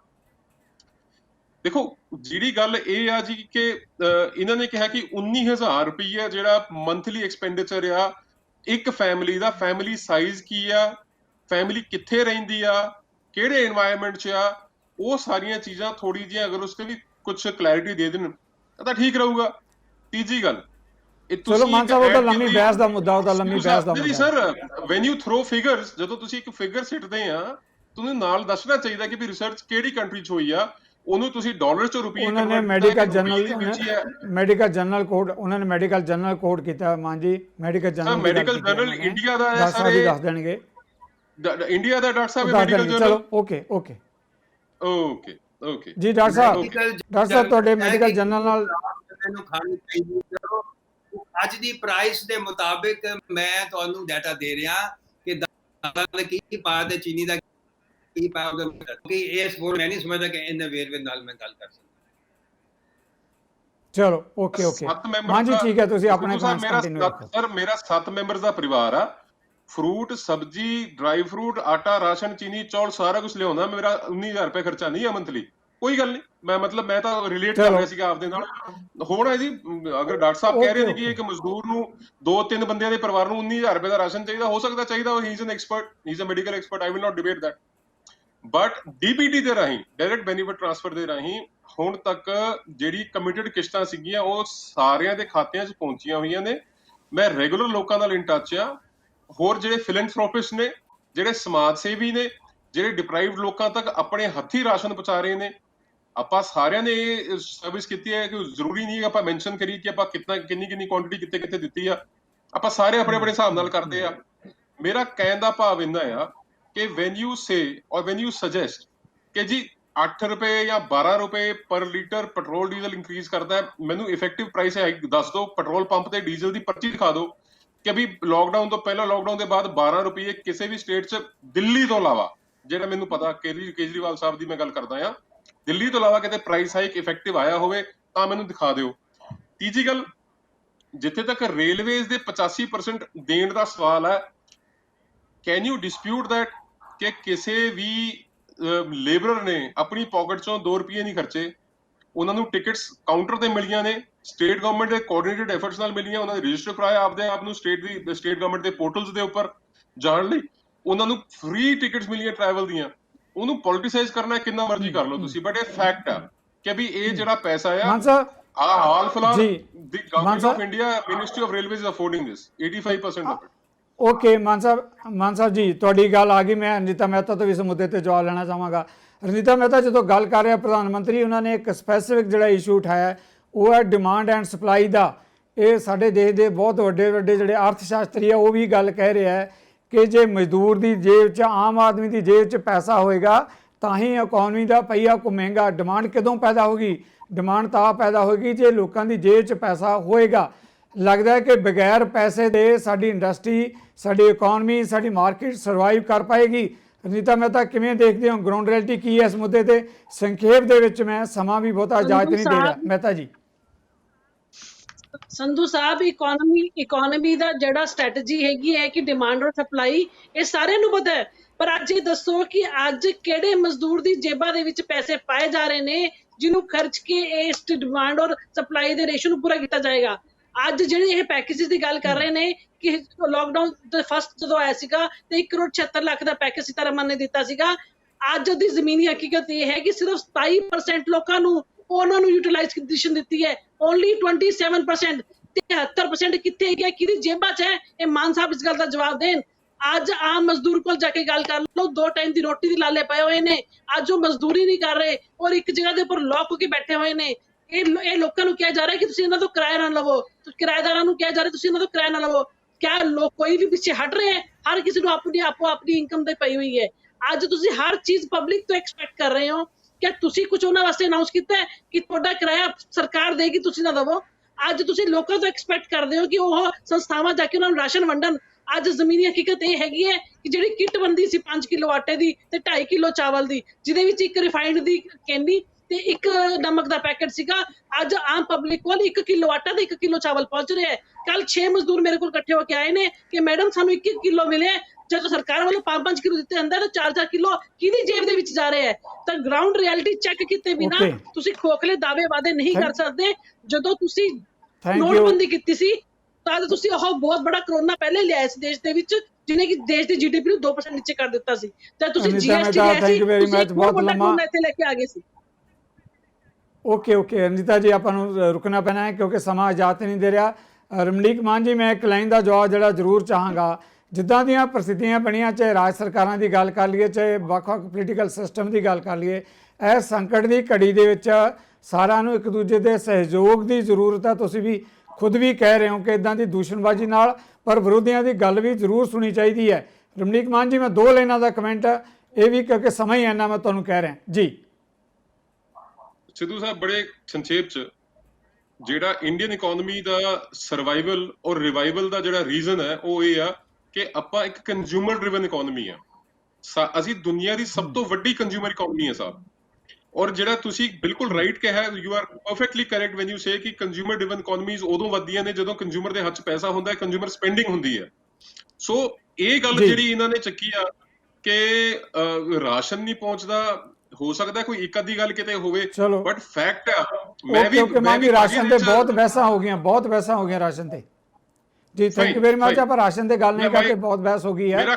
ਤੁਸੀਂ ਇਕਨੋਮੀ ਦੇ ਉੱਤੇ ਇੱਕ ਅੱਧੀ ਗੱਲ ਕਹਿ ਲਓ ਆਪਣੀ ਪਲੀਜ਼ ਜੀ। ਮੈਂ ਇਹ ਕਹਿ ਰਿਹਾ ਕਿ ਜਿਹੜਾ 20 ਲੱਖ ਕਰੋੜ ਰੁਪਏ ਦਾ ਇਕਨੋਮਿਕ ਸਟਿਮੂਲਸ ਆ, ਇਹ ਮੁੜ ਕੇ ਪੈਸਾ ਸਮਾਜ ਦੇ ਵਿੱਚ ਹੀ ਆਉਣਾ, ਪਬਲਿਕ ਦੇ ਵਿੱਚ ਹੀ ਆਉਣਾ। ਔਰ ਤੁਹਾਡੀ ਜੀਡੀਪੀ ਦਾ, ਗ੍ਰੋਸ ਡੋਮੈਸਟਿਕ ਪ੍ਰੋਡਕਟ ਦਾ, ਤੁਹਾਡੇ 1 ਸਾਲ ਦੇ ਐਨੂਅਲ ਬਜਟ ਦਾ ਇਕੁਇਵਲੈਂਟ ਜਦੋਂ ਗਵਰਨਮੈਂਟ ਸਟਿਮੂਲਸ ਦਿੰਦੀ ਆ, ਇਹ ਪੈਸਾ ਲੋਕਾਂ ਤੱਕ ਪਰਕੂਲੇਟ ਹੁੰਦਾ, ਪਹੁੰਚਦਾ ਆ। 5.5 ਲੱਖ ਕਰੋੜ ਦਾ ਪੈਕੇਜ ਪਹਿਲਾਂ ਲਿਕੁਇਡਿਟੀ ਪੈਕੇਜ ਦਿੱਤਾ ਆਰਬੀਆਈ ਨੇ। 1,76,000 ਕਰੋੜ ਰੁਪਏ ਦਾ ਪਹਿਲਾ ਪੈਕੇਜ ਨਿਰਮਲਾ ਸੀਤਾਰਮਨ ਅਨਾਉਂਸ ਕਰ ਚੁੱਕੀ ਹੈ। ਹੁਣ ਐਡੀਸ਼ਨਲ 20 ਲੱਖ ਕਰੋੜ ਰੁਪਏ ਜਦੋਂ ਸਿਸਟਮ ਦੇ ਵਿੱਚ ਆਊਗਾ ਤੇ ਡੈਫੀਨਿਟਲੀ ਇਹ ਚੀਜ਼ਾਂ ਪ੍ਰਮੋਟ ਹੋਣਗੀਆਂ ਸਿਸਟਮ 'ਚ ਵੀ। ਓਕੇ ਮਾਨ ਜੀ, ਨਾਈਸ ਮਾਨ ਜੀ, ਥੈਂਕ ਯੂ ਵੈਰੀ ਮਚ। ਬਹੁਤ ਬਹੁਤ ਧੰਨਵਾਦ ਡਾਕਟਰ ਮਿੱਤਰਾ, ਰਮਨੀਕ ਮਾਨ ਜੀ, ਅਨੀਤਾ ਮਹਿਤਾ, ਤਿੰਨਾਂ ਦਾ ਮੈਂ ਧੰਨਵਾਦੀ ਹਾਂ। ਪ੍ਰਧਾਨ ਮੰਤਰੀ ਨਰਿੰਦਰ ਮੋਦੀ ਨੇ ਲਾਕਡਾਊਨ ਦੇ ਮੁੱਦੇ ਤੇ ਲੈ ਕੇ ਜਿਹੜਾ ਕੌਮ ਨੂੰ ਸੰਬੋਧਨ ਕੀਤਾ ਹੈ, 20 ਲੱਖ ਕਰੋੜ ਰੁਪਏ ਦੇ ਪੈਕੇਜ ਦੀ ਗੱਲ ਕੀਤੀ ਹੈ। ਕੀ ਇਹਦੇ ਨਾਲ ਜ਼ਮੀਨੀ ਹਕੀਕਤਾਂ ਬਦਲਣਗੀਆਂ, ਇਹ ਆਉਣ ਵਾਲਾ ਸਮਾਂ ਦੱਸੇਗਾ। ਇਹਨਾਂ ਮੁੱਦਿਆਂ ਤੇ ਆਉਣ ਲਈ ਮੈਂ ਇੱਕ ਵਾਰ ਫਿਰ ਤੁਹਾਡੇ ਸਾਰਿਆਂ ਵੱਲੋਂ ਇਹਨਾਂ ਦਾ ਧੰਨਵਾਦੀ ਹਾਂ। ਇਹਨਾਂ ਕਮੈਂਟਸ ਦੇ ਨਾਲ ਹੀ ਤੁਹਾਡੇ ਕੋਲੋਂ ਲਵਾਂਗਾ ਇਜਾਜ਼ਤ। ਸਤਿ ਸ੍ਰੀ ਅਕਾਲ। ਸਾਡਾ ਹਰ ਇੱਕ ਪ੍ਰੋਗਰਾਮ ਦੇਖਣ ਤੇ ਸਾਡੇ ਨਾਲ ਜੁੜਨ ਲਈ ਸਬਸਕ੍ਰਾਈਬ ਕਰੋ ਚੈਨਲ ਪੰਜਾਬੀ ਤੇ ਨੋਟੀਫਿਕੇਸ਼ਨ ਲਈ ਬੈਲ ਆਈਕਨ ਵਾਲੇ ਬਟਨ ਤੇ ਕਲਿੱਕ ਕਰੋ।